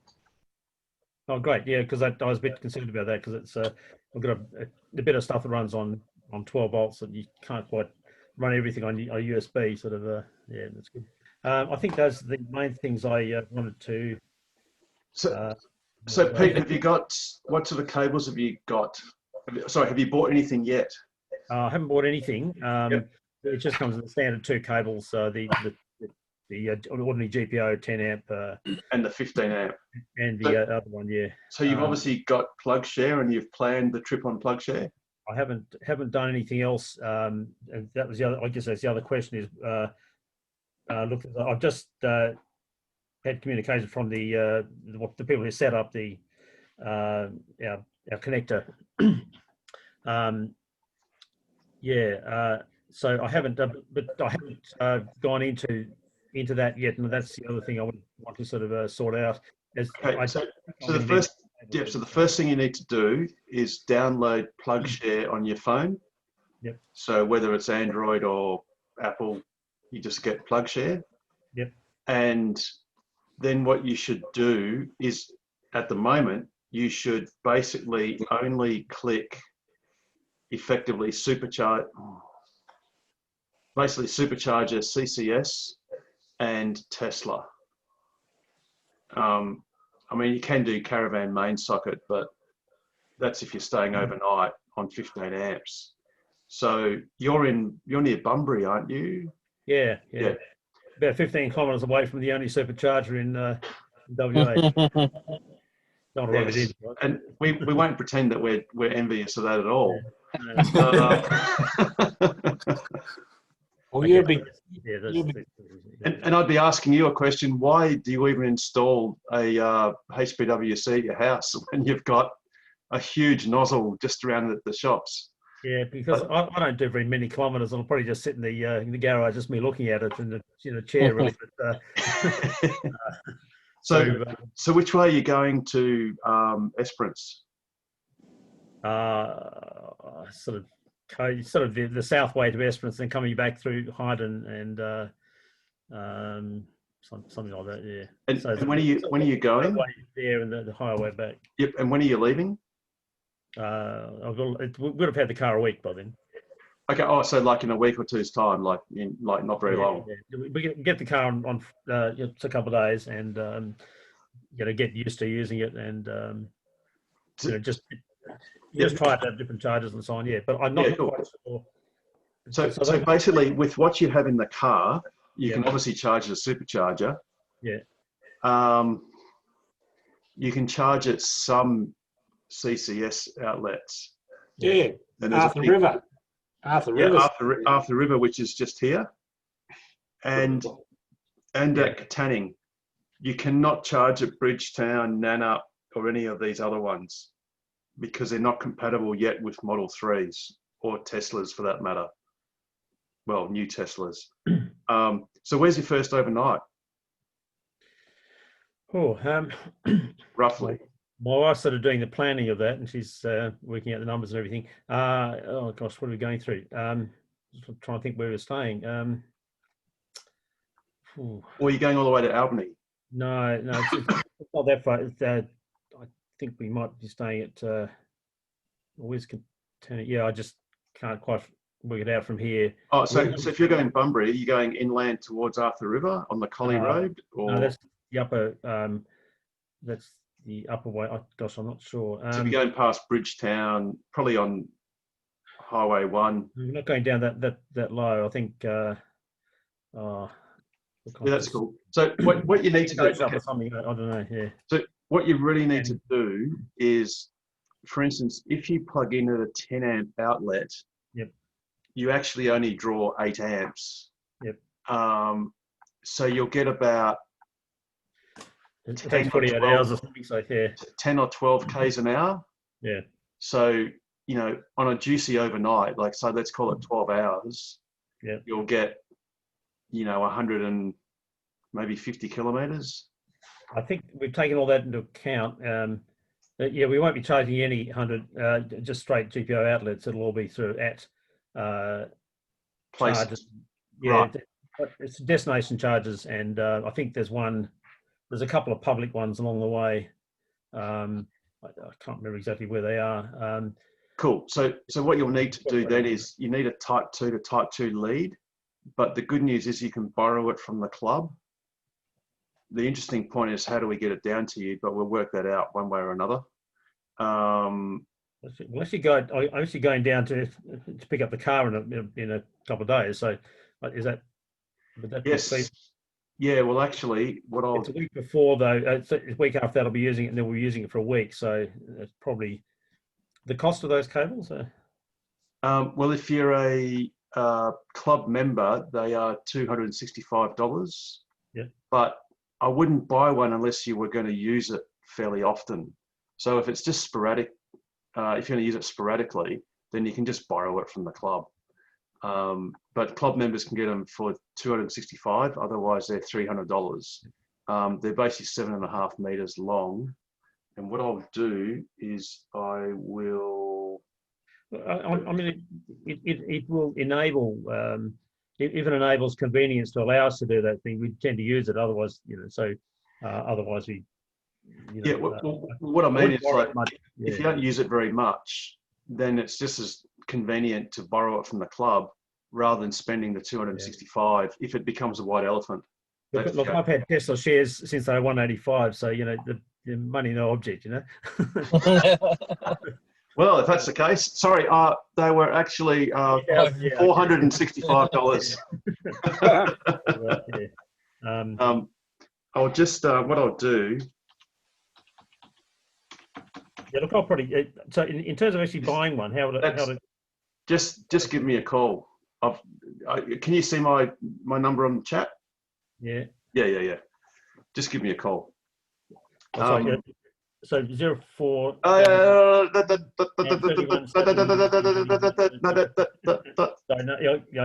pretty sure I got it. So. Yeah, that's cool because we're on YouTube, so we don't want to broadcast numbers. Otherwise, every short seller will ring us. I realise that. Tell us off. I realised that as I started. Yeah. Okay. Yeah, no, that's cool. So yeah, getting back to this map. Okay, so if you have a type 2 to type 2, so then what you do on PlugShare is you click on type 2. Yep. So if you see that, Pete, so you got Supercharger, CCS, Tesla, and type 2. Oh, yeah. And that opens up a few more places. So for instance, Denmark, the Chime Spa Resort, Walpole has Knuckholds Cottage and a couple of places. And Albany's got tons of places that have charging. Yep. And obviously Jerramungup, the caravan park has got a destination charger. And Ravensthorpe also has a caravan. Stopping at Ravensthorpe, that's one that I know. So yeah. And you can get from Esperance to Ravensthorpe really easily. Yeah, it's Esperance to Hyden, which was our longest trip. But we could stop off at Ravensthorpe if we really sort of got something. It's a destination charger, so we need to sort of. I'm not. Yeah, I don't know off the top of my head how far Esperance to Hyden is. It's a bit of a hike. It's a 450-kilometre one, so. Oh well, look, if you just do 90 k's now, you'll just kill it. Have you got a long range or a? Yeah, long range. So 620 is what so yeah, okay. So you won't get 620, but so you've got a long range non-performance. Yeah. Yeah. 450 will be fine. Like Pete said, just sorry, as in Pete Petrosky, as he said, just put your destination at the navigation point, and the car will very quickly say it'll expect to get there with X number of % left. And in fact, if you sort of then press it and go a bit faster, it'll say something like restrict your speed to less than or no more than 100 k's an hour to reach your destination and blah blah. So the car will know whether it's going to make it or not. I think we'll get a fair idea from travelling there, and then if need be, we'll stay at Ravensthorpe on the way. So we'll actually break that long section up into smaller sections if we're a bit uncertain about. There we go. Yeah. And the great thing in EV driving is ABC, always be charging. So if you get to a place, you just do opportunistic charging. So say at Ravensthorpe, you could just plug in and then go and have lunch. Yeah. So you're charging while you're doing something else useful. Yeah. So then it doesn't feel like a chore. So you're not actually wasting time because you're just enjoying yourself doing what you'd normally do anyway. Yeah. So that's the main thing. I was going to say Lake Grace is getting a fast DC charger, which, well, it wouldn't quite be useful for Hyden. Well, yeah, I guess that's not really going to be any use, but yeah, anyway, forget I said that. Yeah, anyway, but yeah, thanks for that. I'll, so that type 2 to type 2, that's available. So how do I go about getting one of those? Just ring me. I'll just ring you. Okay, yes. Yeah. Just ring me. Now the other thing is. Oh yeah, sorry. Yeah. Yeah. So, yeah, that's right. 04 whatever. The other thing too is if you're at Hyden, there's no charging there. There is a 3-phase. No, but there is at Coolin. Is it just after that where we're staying? We're just passing through Hyden, looking at the Wave Rock. So at Coolin is where the charger is. Yeah. Yeah, Coolin. There's actually a fair bit of charging. There are John Edwards. I'm going to sleep. I'll say good night, Yeah, everyone. yeah, cool. No worries, John. Take care. See you, John. See ya. Was it something I said? No. No, I'm just knackered. I'm just knackered. No. So Coolin has 2 destination charges. One at the caravan park, Destination, yeah. and the other one is at the it's a toilet block ablution area where you got RV dump site and whatever. Incidentally, in October, we're having a Coolin Drive weekend, which is the 10th and 11th. 10th and 11th of October. Thanks, Pete. So that's going to be pretty cool. That'll be the longest road trip that the club's had, which will be an overnight stay. The 10th and 11th of October. Yes. Right. Yeah. Yeah. Yeah. So you're more than welcome to go to that. We're leaving on the 3rd. Is it? Hang on. We're leaving on the 3rd. Does that sound right? Leaving on the 3rd of October and. Yeah, that's the week before. That's the weekend before. So I mean, that's a bit close. I mean, you don't want to go to Hyden. Go to Coolin twice. We should wait for a week, and I think we come back on the 10th or something. But yeah, cool. Oh, it's just a FYI. It's just coincidence that, like I said, we're doing Coolin the week later. Yeah. Yeah. I see what. Yeah. Okay. And we're sort of planning on a crazy mission of trying to get a Tritium 50 kilowatt fast DC charger temporarily located at Coolin. All right. For those that are going, which we'll show photos of that little project once it's closer to completion. Right. But it's kind of pretty wild. How's the hitch going? On the back of a truck, or no? No. Sorry, what were you saying, Pete? Oh, no, I mean, just is that? No, sorry. Oh, sorry, Pete. No, the other Pete. Sorry, Pete Petrosky. I was just asking how the hitch is going. How it's coming along. Let me see. That will answer Pete's question as well. Let me see if I can bring that up. I don't know if I'll be able to do that in time, but yeah, it's going really well, Pete. Yeah, thanks. It's well, what I can say is that it's just waiting for the charger. It's all done. Oh, cool. I'll see if I can bring that crazy photo up, which I'm sure will bring Damon much mirth when he. One of our members, Damon, he watches this on YouTube in like half-hour chunks because that's about as much as he can probably tolerate before suffering narcolepsy or whatever. So a big shout out for Damon. Thanks for watching. Now let me see if I can find it. Here we go. iCloud photos. Yeah, it shouldn't be too long. Just talk amongst yourselves while we're doing that. So sorry, yeah, Pete, the other Pete you were saying? The little bit of Shakespeare I remember from school was about Julius Caesar. And the saying was, Caesar was ambitious. Or thereabouts. I don't know how you're going to get 160, 70 odd kilos stuff sitting on your tow bar. Oh, no, Pete. Oh, geez, it's all about the engineering. It's rated to 220, isn't it? 227. 227. But there are bending moments. Once I get the image up, it's a cracker. Look, it'll look great on TV. And let's just hope, well, regardless of how it works out, as long as I've got video footage of it, it'll either look awesome behind the car or it'll look even more awesome scratching on the ground in a shower of sparks. But yeah, I can't really get the photo right now. But yeah, basically it's plugged into the 2-inch Heyman Reese hitch,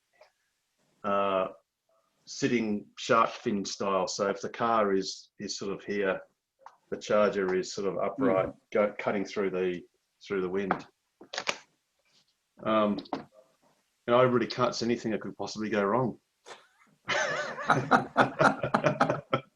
And it's also been designed. I've got what I can show you is my little Lego prototype, which I made up, and it's actually got this same parallelogram arrangement, and this is when it's upright and the car's here, and then what you do is you lower it, and it just lowers to the ground like that, and then you just raise it back up, and then drive away. But it's also got stabilizing legs on it, so that actually I can probably do it very quickly and easily on the phone. It basically is stabilized, so it. What are they anchored to? The stabilizer rods. They're welded.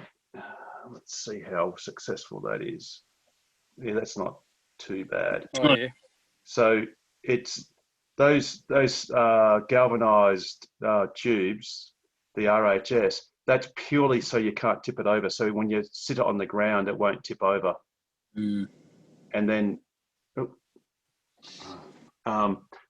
basically, that parallelogram basically, like I said, just like this Lego setup, takes it from, from there down to there. And then I can actually just drive the car off, and then the actual 2-inch receiver just stays there. And then I come and drive the car back into it with guidance from the camera. And then I've got a caravan jack that can then just jack that up. And then I've got a clamp that clamps it together. And it's even got an auxiliary number plate on it. So that's all perfectly legal and all that sort of stuff. So it'll be awesome.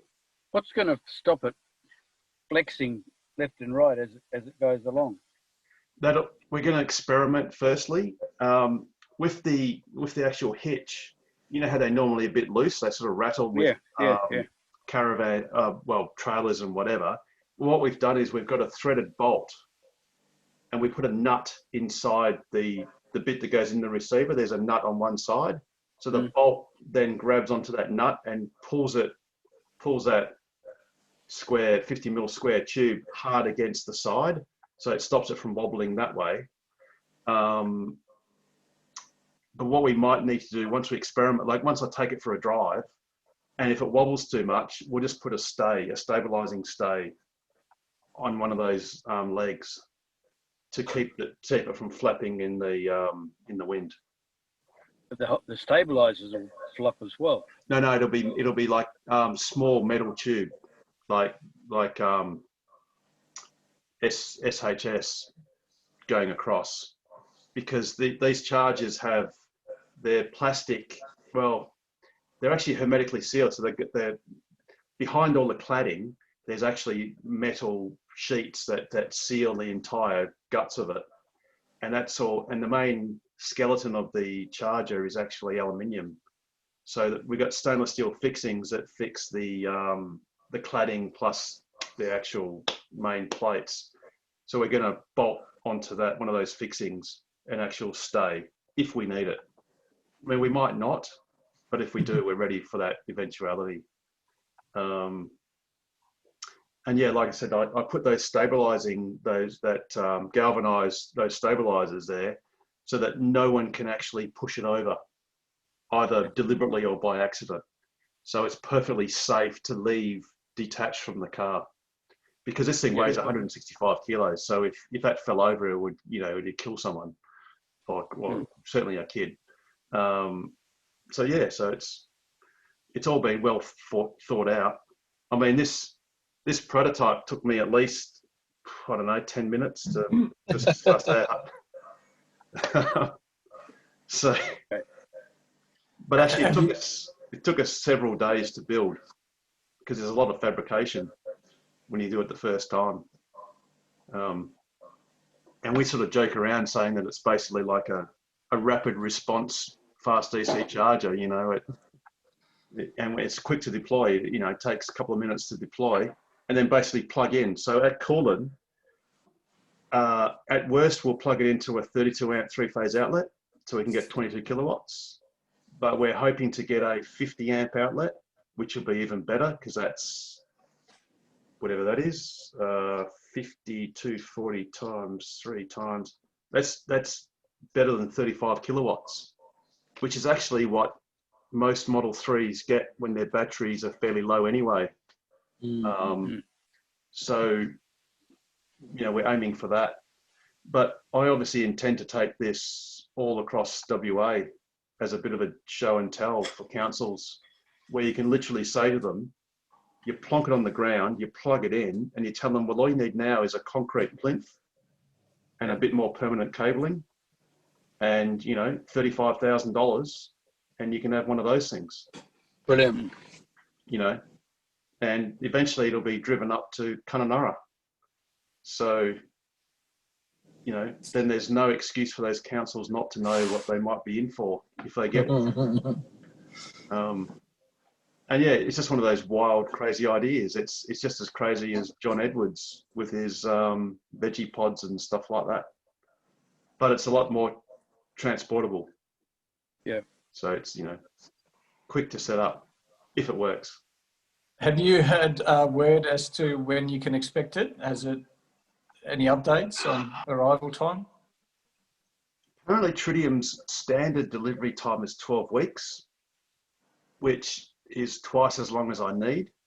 But Gemtech have said that they've been delivering within 6 weeks, and I really need it within 5 weeks of when I ordered it. So I think I ordered it a couple of weeks ago now. So I'm hoping to get it by the end of this month. And if we're pushed, it'll be okay if I get it, let's say, well, any time before we leave for Coolum will be great. So they're pushing, and we hope that Tritium will do the right thing. The thing is, it has to come from Queensland. So it's got to cut, apparently it goes by rail for part of the way. And well, I guess that's all the way to Perth, really. Oh, sorry, from, you know, I presume Sydney. I don't know if there's rail between Brisbane and Sydney, whether it would go on a train from Brisbane to Sydney and then to Perth. But anyway, yeah, here's hoping. Here's hoping. Yeah, we only need a couple of days to play. See you, Nigel. Take care. See you, Nigel. See you, Nigel. Good to see you. No snoring. Yeah, so Pete, hope, yeah, it'll be wild. It'll be wild. I think so. And who knows, it might get Coolum over the line, because actually it's funny, because on PlugShare, if you look at what they have at this rec centre, well, sorry, this is really a toilet block. They actually have a Tesla HPWC that's been fed with 32 amps 3-phase and a separate 32 amp 3-phase outlet. So that's basically 64 amps 3-phase, which is 46 kilowatts. So that's almost good enough. Well, it is basically good enough for a charger that could be right in the middle of Coolum with very little installation cost. They just need to remove the HPWC and the 3-phase outlet and put a fast DC charger. And, you know, that would open up, that would be the most distant, well, one of the more distant fast DC chargers in WA. Good point. So, do they have batteries, or just a huge voltage regulator, or whatever the hell? The Tritium, yeah, it's basically just a big switch mode power supply. So it basically, you have a 3-phase rectifier to produce the DC, and then they chop it up to match the correct battery voltage to push the current into the car. So yeah, that's what it basically is. So no, there's no battery at all, Pete. It's just a switch mode, a rather large switch mode power supply. Yeah. But like I said, I was astounded when I saw that toilet block, when it literally had 2 lots of 32 amps 3-phase, and it's like, well, that's basically a fast DC charger supply, pretty much, you know. And wouldn't that be awesome? And, Yes. you know, and what it actually means is they wouldn't have to actually pay. One of the big barriers to fast DC charger installations isn't actually the price of the charger, it's the network upgrade charge that you get levied when you demand more power for a site that, well, apparently the standard is 32 amps 3-phase is like a standard service. And when you want to get more energy than that, it can cost upwards of $1,000 per kilowatt, per extra kilowatt above the standard rate or the standard supply. And that's the real killer when it comes to installing fast DC chargers. So yeah, this toilet block's basically got enough power to do it.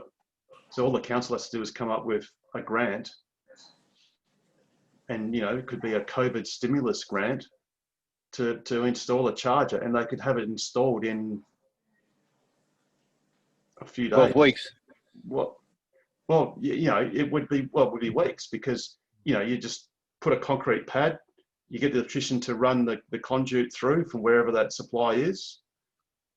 It'll be really quite easy. I think I can't remember which one we're using, whether we're using the one at the destination charger or the one, I think it's only across the road from where we're staying. So the one in the toilet block, the public one. So yes. Well, the Coolin Hotel, which is where we're staying as a club for this drive, or most people are staying, is literally, it's a stone's throw. It's 50 I think that's where we were going to potentially charge, or at the destination. So, but we're there overnight, so it's not a problem.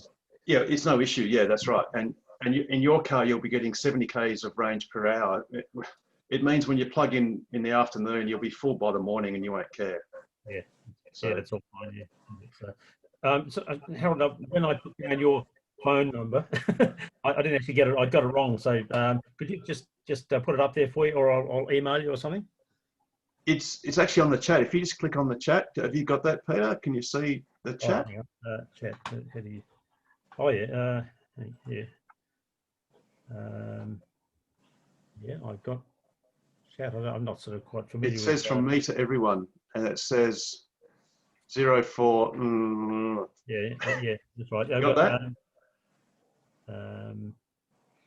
It's the one that's got the ones there and other numbers. No, I realise I've got that, but oh, sorry, chat. Sorry, here we are. Yes, click on chat, on the chat button on Zoom. Yeah. Oh, you got it. Yeah. Okay. Thanks. Yep. Oh, Joe, I just read that you've been watching on YouTube as well. Oh my God, how do you do that? I haven't even done that. So, Harold, can I ring you tomorrow to sort that out? Yes. Yeah. Okay. Yeah. All right. Yeah. So we'll work out. So yeah. So what you can do, Pete, is pick up a Type 2 to Type 2, and I might talk to you offline about whether you might need a 3-phase to plug in, depending on where you're going. Yeah. Once you've worked out where you are staying, just in case you need to get a 3-phase adapter or a tail for your UMC. Yeah. Because we've now got some of those in stock. For the types of chargers, but that's fine. Look, if I can pick up Type 2 to Type 2, yep. On Friday afternoon, we pick up at midday, and then would that sort of fit? Or? Yeah, of course, yes. And in fact, I'm not very far from Canning Vale. I'm just near Curtin Uni. Right. So, yeah, whatever, we can sort something out. Yeah, sure. That's cool. Are you picking up, just out of interest, from Auto Nexus, or are you picking up from Netherlands? I think it's Netherlands. Yeah, right, cool. Yeah, the service centre. Yes, it's a salubrious thing. It's got this this big oak staircase from the grand entrance here.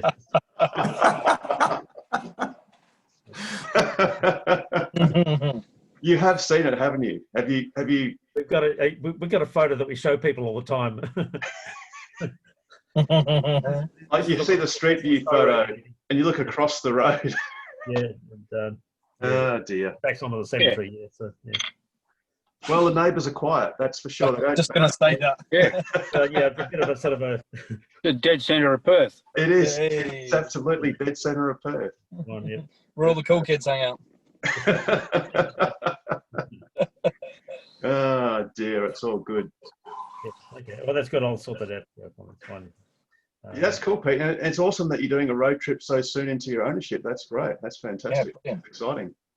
Yeah, it's well, it's sort of get to learn how to use the car basically, and we've got a week to sort of I'm hoping I don't have to hold on the steering wheel the whole way really, but Oh, so yeah, so you've obviously got auto. Good FSD, yeah. Standard. Did you do the FSD thing, or you? Oh, you went FSD as well. Yeah, I said there's no point in having a Tesla if you don't have FSD, basically. Exactly. Why not? Why not? Of course. One thing to be aware of. Yeah. I think I got a performance, and I think the mileage that they reckon you get was about 560 from memory. But the thing will only ever do 500 because the figures that they put in the marketing thing is nowhere near true. Yes. I'm sort of allowing for that to some degree. It's just I want to get a feel for that on our travel up to Ravensthorpe and give me a good idea as to what are we really getting anything close to. I don't anticipate getting anywhere near close to 600. Yeah. Well, I've only ever charged my battery to 80%, and that gives me 400 kilometres, which is 50 kilometres per 10%. So if I charge it to 100%, I should get 500 kilometres, not the 560 that they reckon. Unless I drive at 5 kilometres an hour, maybe. I'm aware of that. We just, I'm playing cautious anyway, so. Yeah. I think the best thing that you can ever do, as soon into your Tesla ownership as possible, is to do a road trip. After that, everything's easy. Yeah. That's part of the reason why we're doing it, and also. Great idea. Yeah. Good. Well, the other thing you should consider one day too, Peter, is to go around Australia. In fact, several Model 3s have. I think, well, at least 2 and possibly 3 have done it. Yeah. And it's awesome. I don't sort of have a lifestyle that allows my work and so on, and having 3 dogs and things like that. It sort of all makes sense. So, yeah. Oh, okay. Fair enough. So, Fair enough. That's never going to happen, and for a whole variety of reasons. But yeah, no, that's cool. But yeah, I mean, this will be the longest trip we'd ever been on since I was young. So yeah. Yeah, cool. Fantastic. Yeah. That'll be good fun. Yep. I think Good so. fun.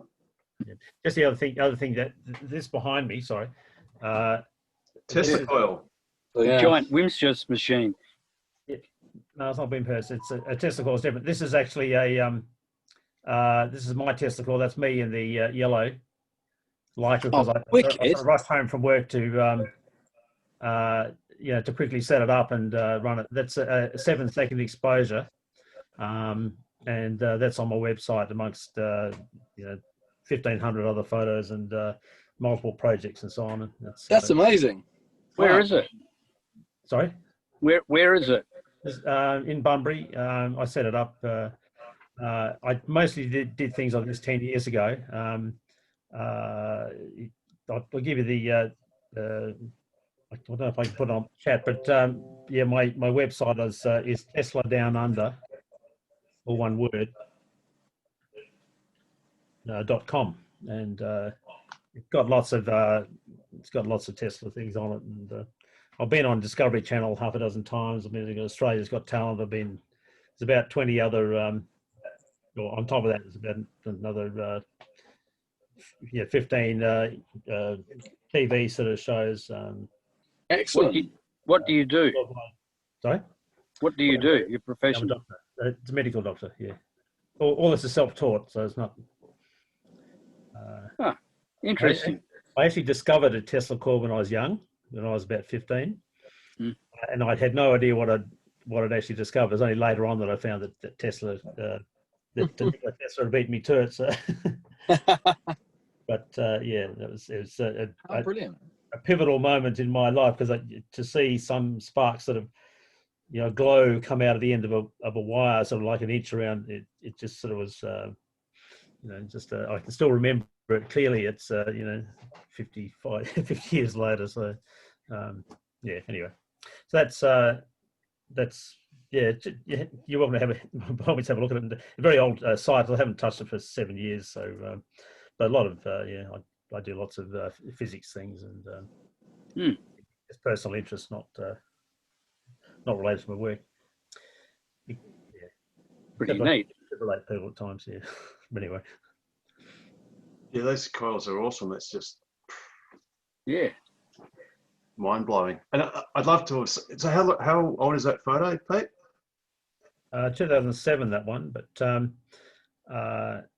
so there weren't that many digital. Oh, yeah, there were some digital mobiles out there. So that would have just blown that spectrum apart out in the open. No, it's not too bad. In a Faraday cagey sort of thing, I can take a call, but it's horrendously, the actual sound pressure level is sort of pretty high. You can't really hear much, but it does actually work with the phone. I've got a picture of me using a phone in one of those. But anyway, I do a lot of stunts that haven't been done worldwide. So there's and that's one of the things, they come from overseas to come and film and stuff like that. So awesome. Interesting stuff there. So anyway, just thought I'd mention my T-shirt that I had on last time. It just had that picture on the front. This is just one of them. It's that's my biggest spark is actually the 23rd photo down. I just realised I worked out one time as because there's so much more interesting stuff than just the big spark. So well, I just love to see that set up at a supercharger site. Well, they did. Remember when they had that challenge of they had a whole lot of cars charging up in Rockingham or somewhere, or that was John Edwards in Kwinana, the big charge. Yeah, they asked me to sort of do a show there, and I said, "Oh, look, the problem is it's daytime, and I'd have to set it up in a sort of, I'd have to have access to 32 amp single phase supply, and so it didn't ever happen, and because it's really best at night time. You can't really see the stuff very well in the daytime." The other people asked me to do something was the RAC asked me to do the sparks for the advertising for the electric highway. But I said, look, I can't sort of give you horizontal sparks just like you want. Look, just do CGI. It's easier for everyone, which I think they did, and it's looked fine. It almost looked fine. It's not right, but it's. So I've got a feeling that since you're a loyal club member, that maybe the club might be interested in a display sometime, maybe. Also, charge up the supercharger. Yeah, look, I have. It wouldn't be the supercharger because that's kind of no. At my place, yeah. Look, it's not out of the question because it's summer's coming. I can't do it in the winter because it rains. I've had to turn down National Geographic. I've had to turn down the BBC because of the winter when they came through. So life's tough. But they're just small. They're just small organisations that are unimportant. What you're saying is, but I've had open days where I set up. I get the Uni of WA to come down and they do a liquid nitrogen display, and I've had 70. I've had up to. I tried to have 40 different displays, physics type displays, including high voltage, big things that blow up and everything. It's all on my website, basically. But it's just me. It's just I'm running around like a chook all that sort of time, and but it's actually not unreasonable because I've had 70 people. I had 70 people. It's the property, and we can fit. We can actually fit 70 people there, and you go to the supercharger in the morning and charge up and go home. So I think we can fit a few people there to sort of. Interesting. Yeah, so just bear it in mind because it's something I've done before. I mean, health-wise, my stamina is not that good, but a lot of these things I can. In fact, I just disassembled that one so I could fit my Tesla in this carport. To redo that, I'd have to just around and. That's cool. I'll get my people to talk to your people, and actually, the power supply of that. The people who did the switchboard today, something happened to the main switch for the big switch that controls everything. And I said, look, I've got one of my equipment out there. It's a 63 amp, and you're welcome to say he actually pulled it out and used it. So he's actually taken the circuit breaker out of my equipment and put it in the house. So it's interesting.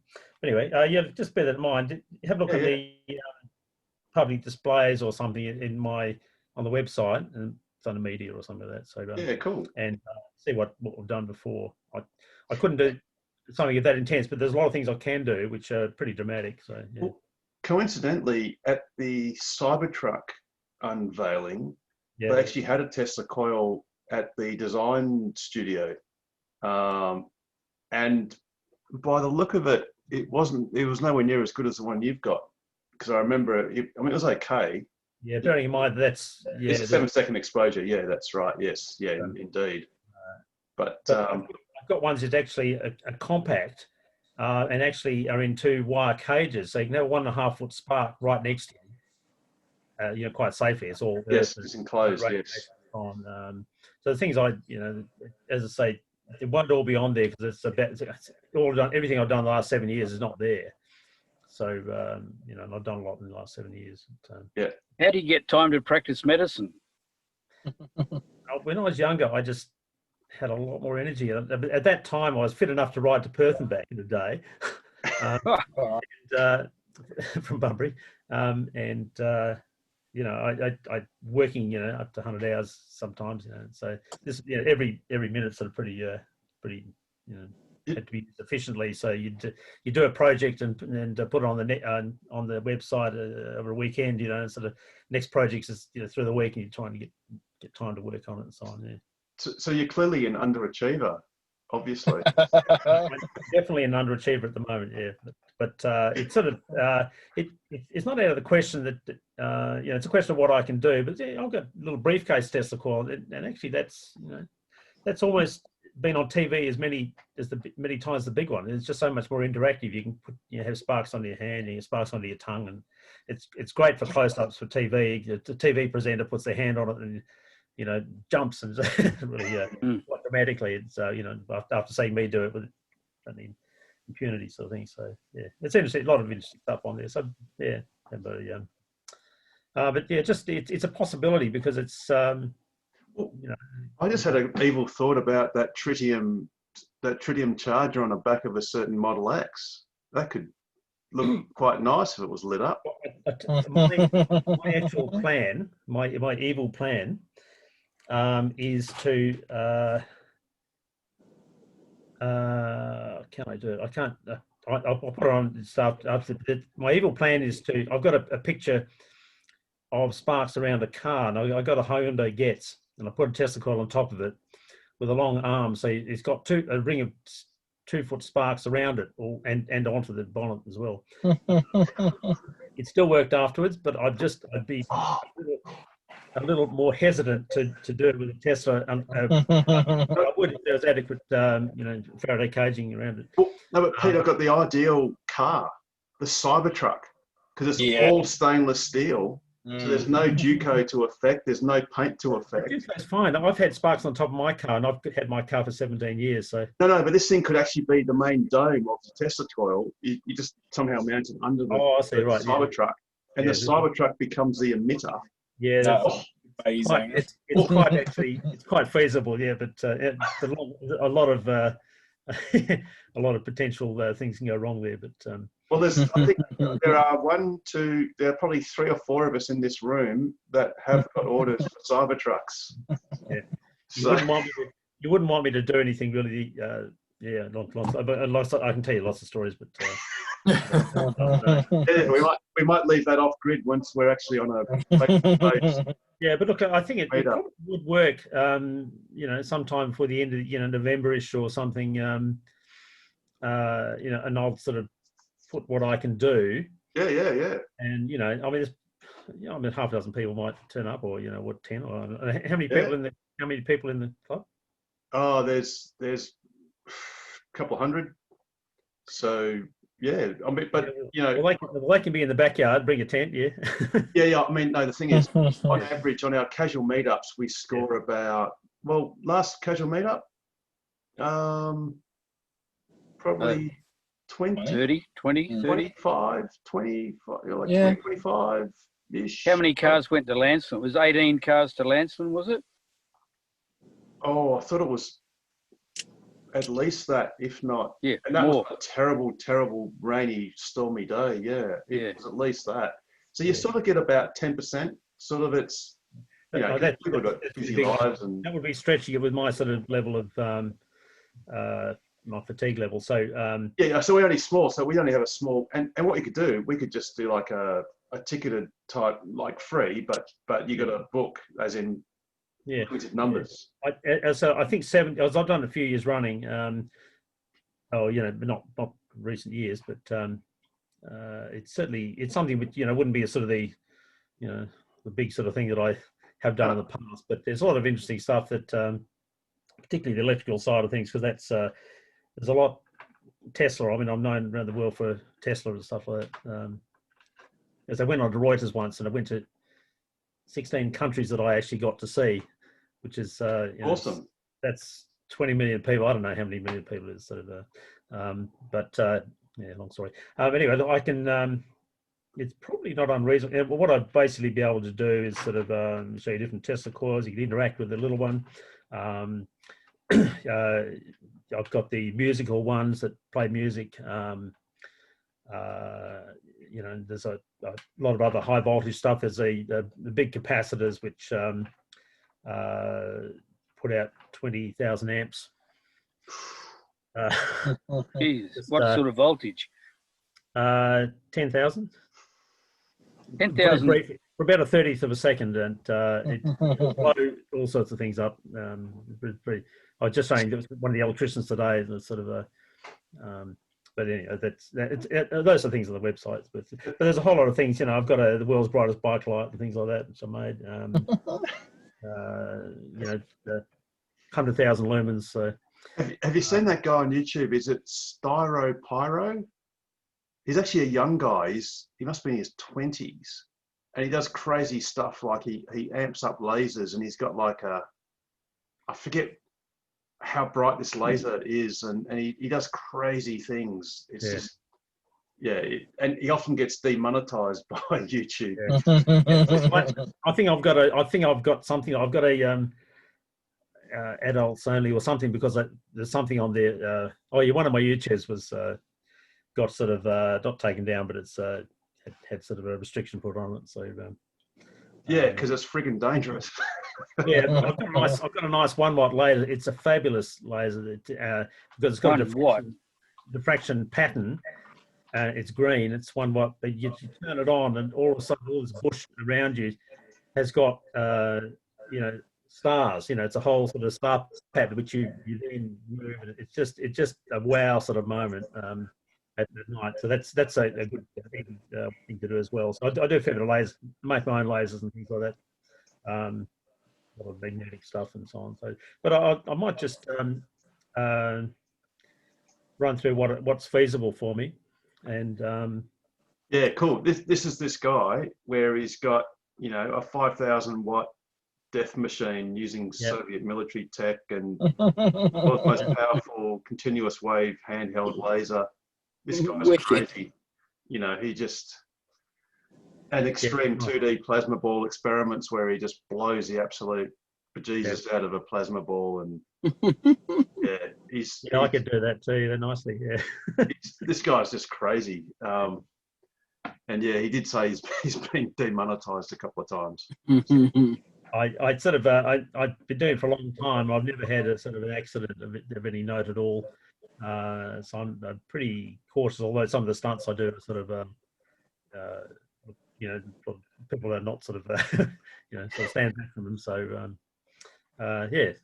Cool. All right. Well, I think we might have we might be having a very interesting phone conversation later on. Yeah, I think it's and it's sort of a situation which will work, because it's as I say, people who wanted to stay at our place could. There's a certain if people want to pitch a tent, they can. If people want to stay at a hotel, they can, or a caravan park down the road, and you charge up the supercharger. I think is 8. So at Eden, is there 8? 6 stalls. Yeah. 6.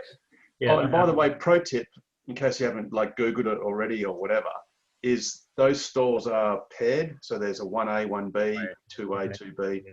Always make sure you stay away from someone. If someone else is plugged into an A, stay away from that one's B. Just go to the next one along. I'll get you right. Okay. Okay. It's like your rhinos. You never go to the... not unless you're Johnny Longprong and you're showing off. Of course. No, I've got a standard length 3.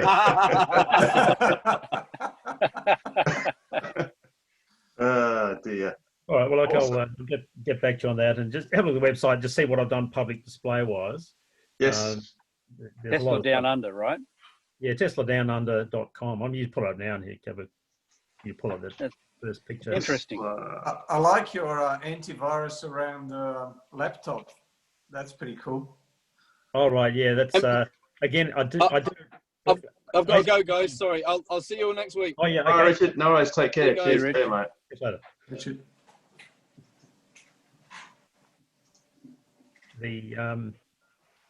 Yeah, that's on. Yeah.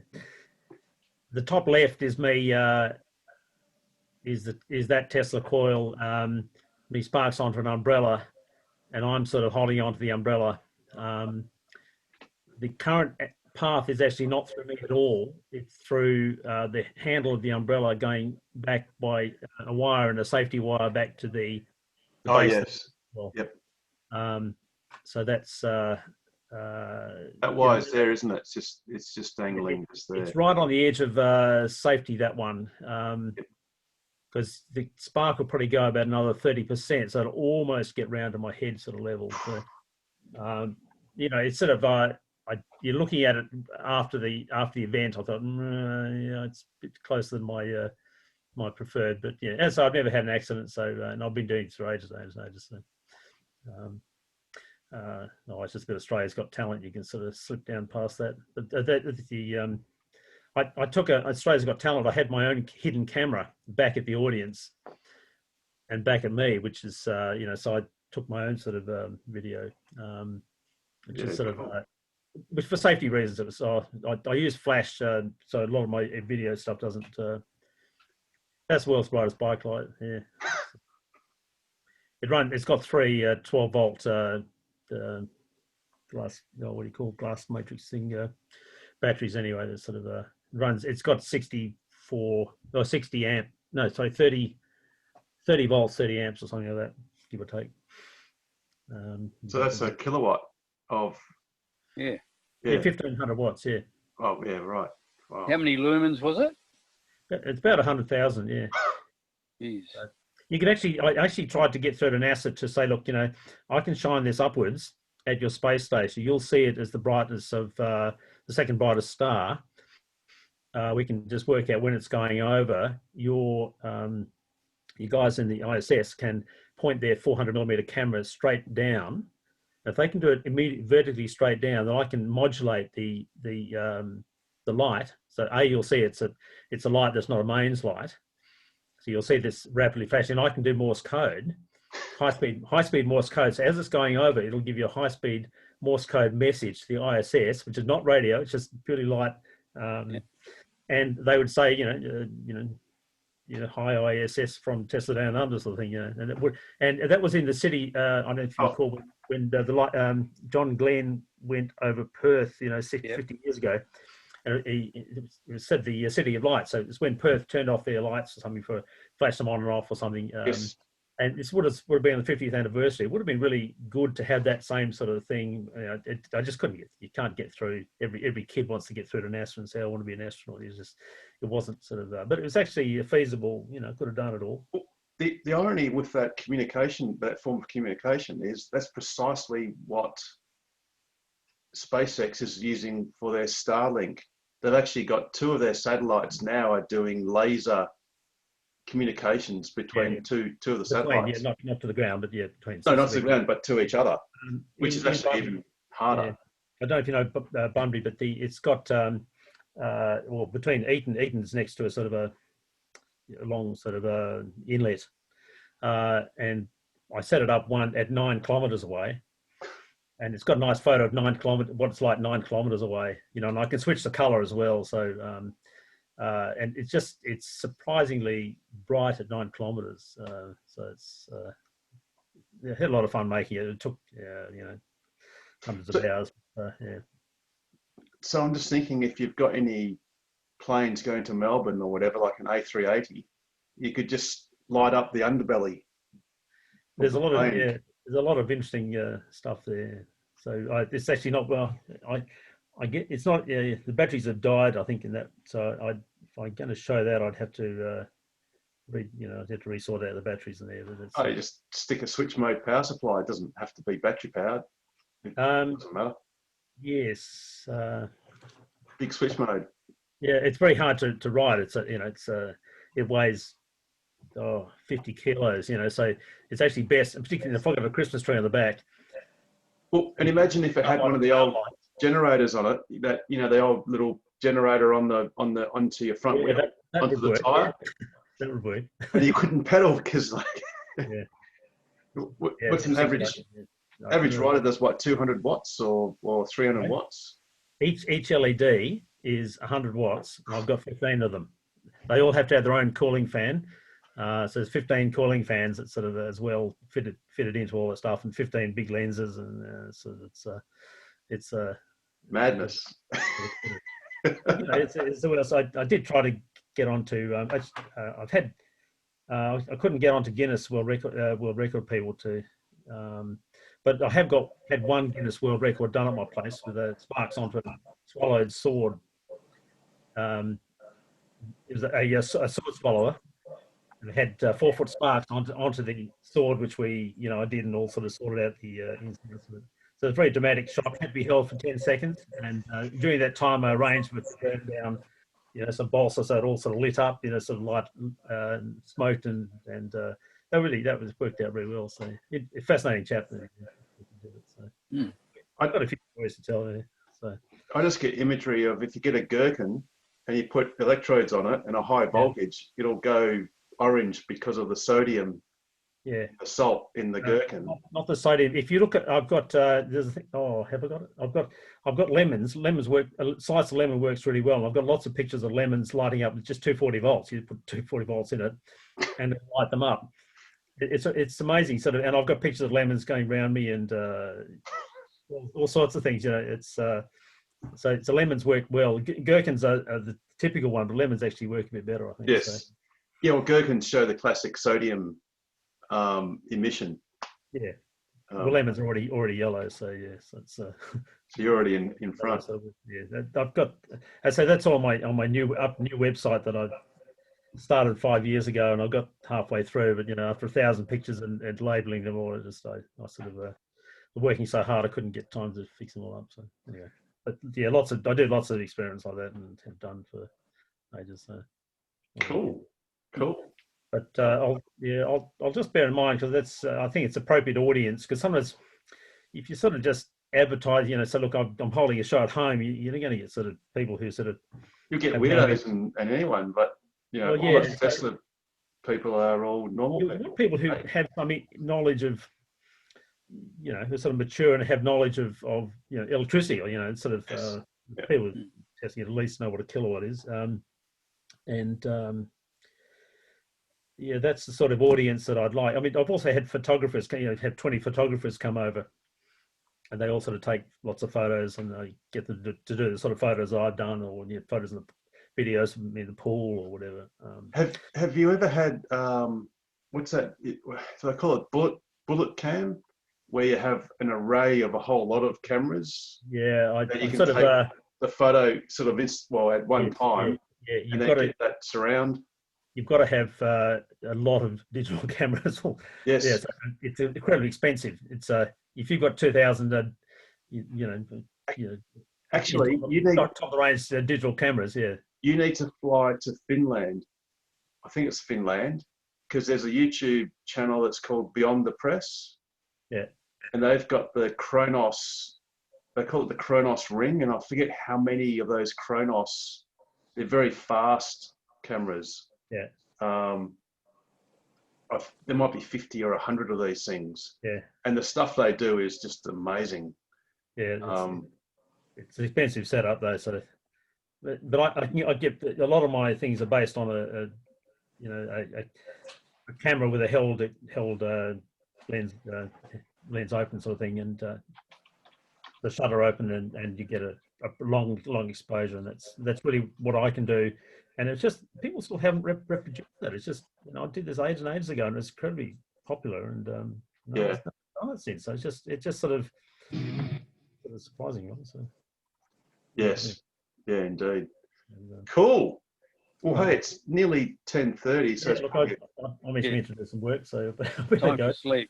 yeah. It's it's been a good week, and it's going to be exciting next week because this time next week we would have already seen what happened at Battery Day. Yes. It's going to be super duper exciting, which we'll Yeah, all be chortling about like little children, which will yeah. be fun. So hey, on that note, have a good evening, and we'll see you next week. Yep, sounds Right. good. Okay. Excellent. All right, take care, Bye everyone. all. Cheers. Okay. Guys. See ya. Bye. Bye.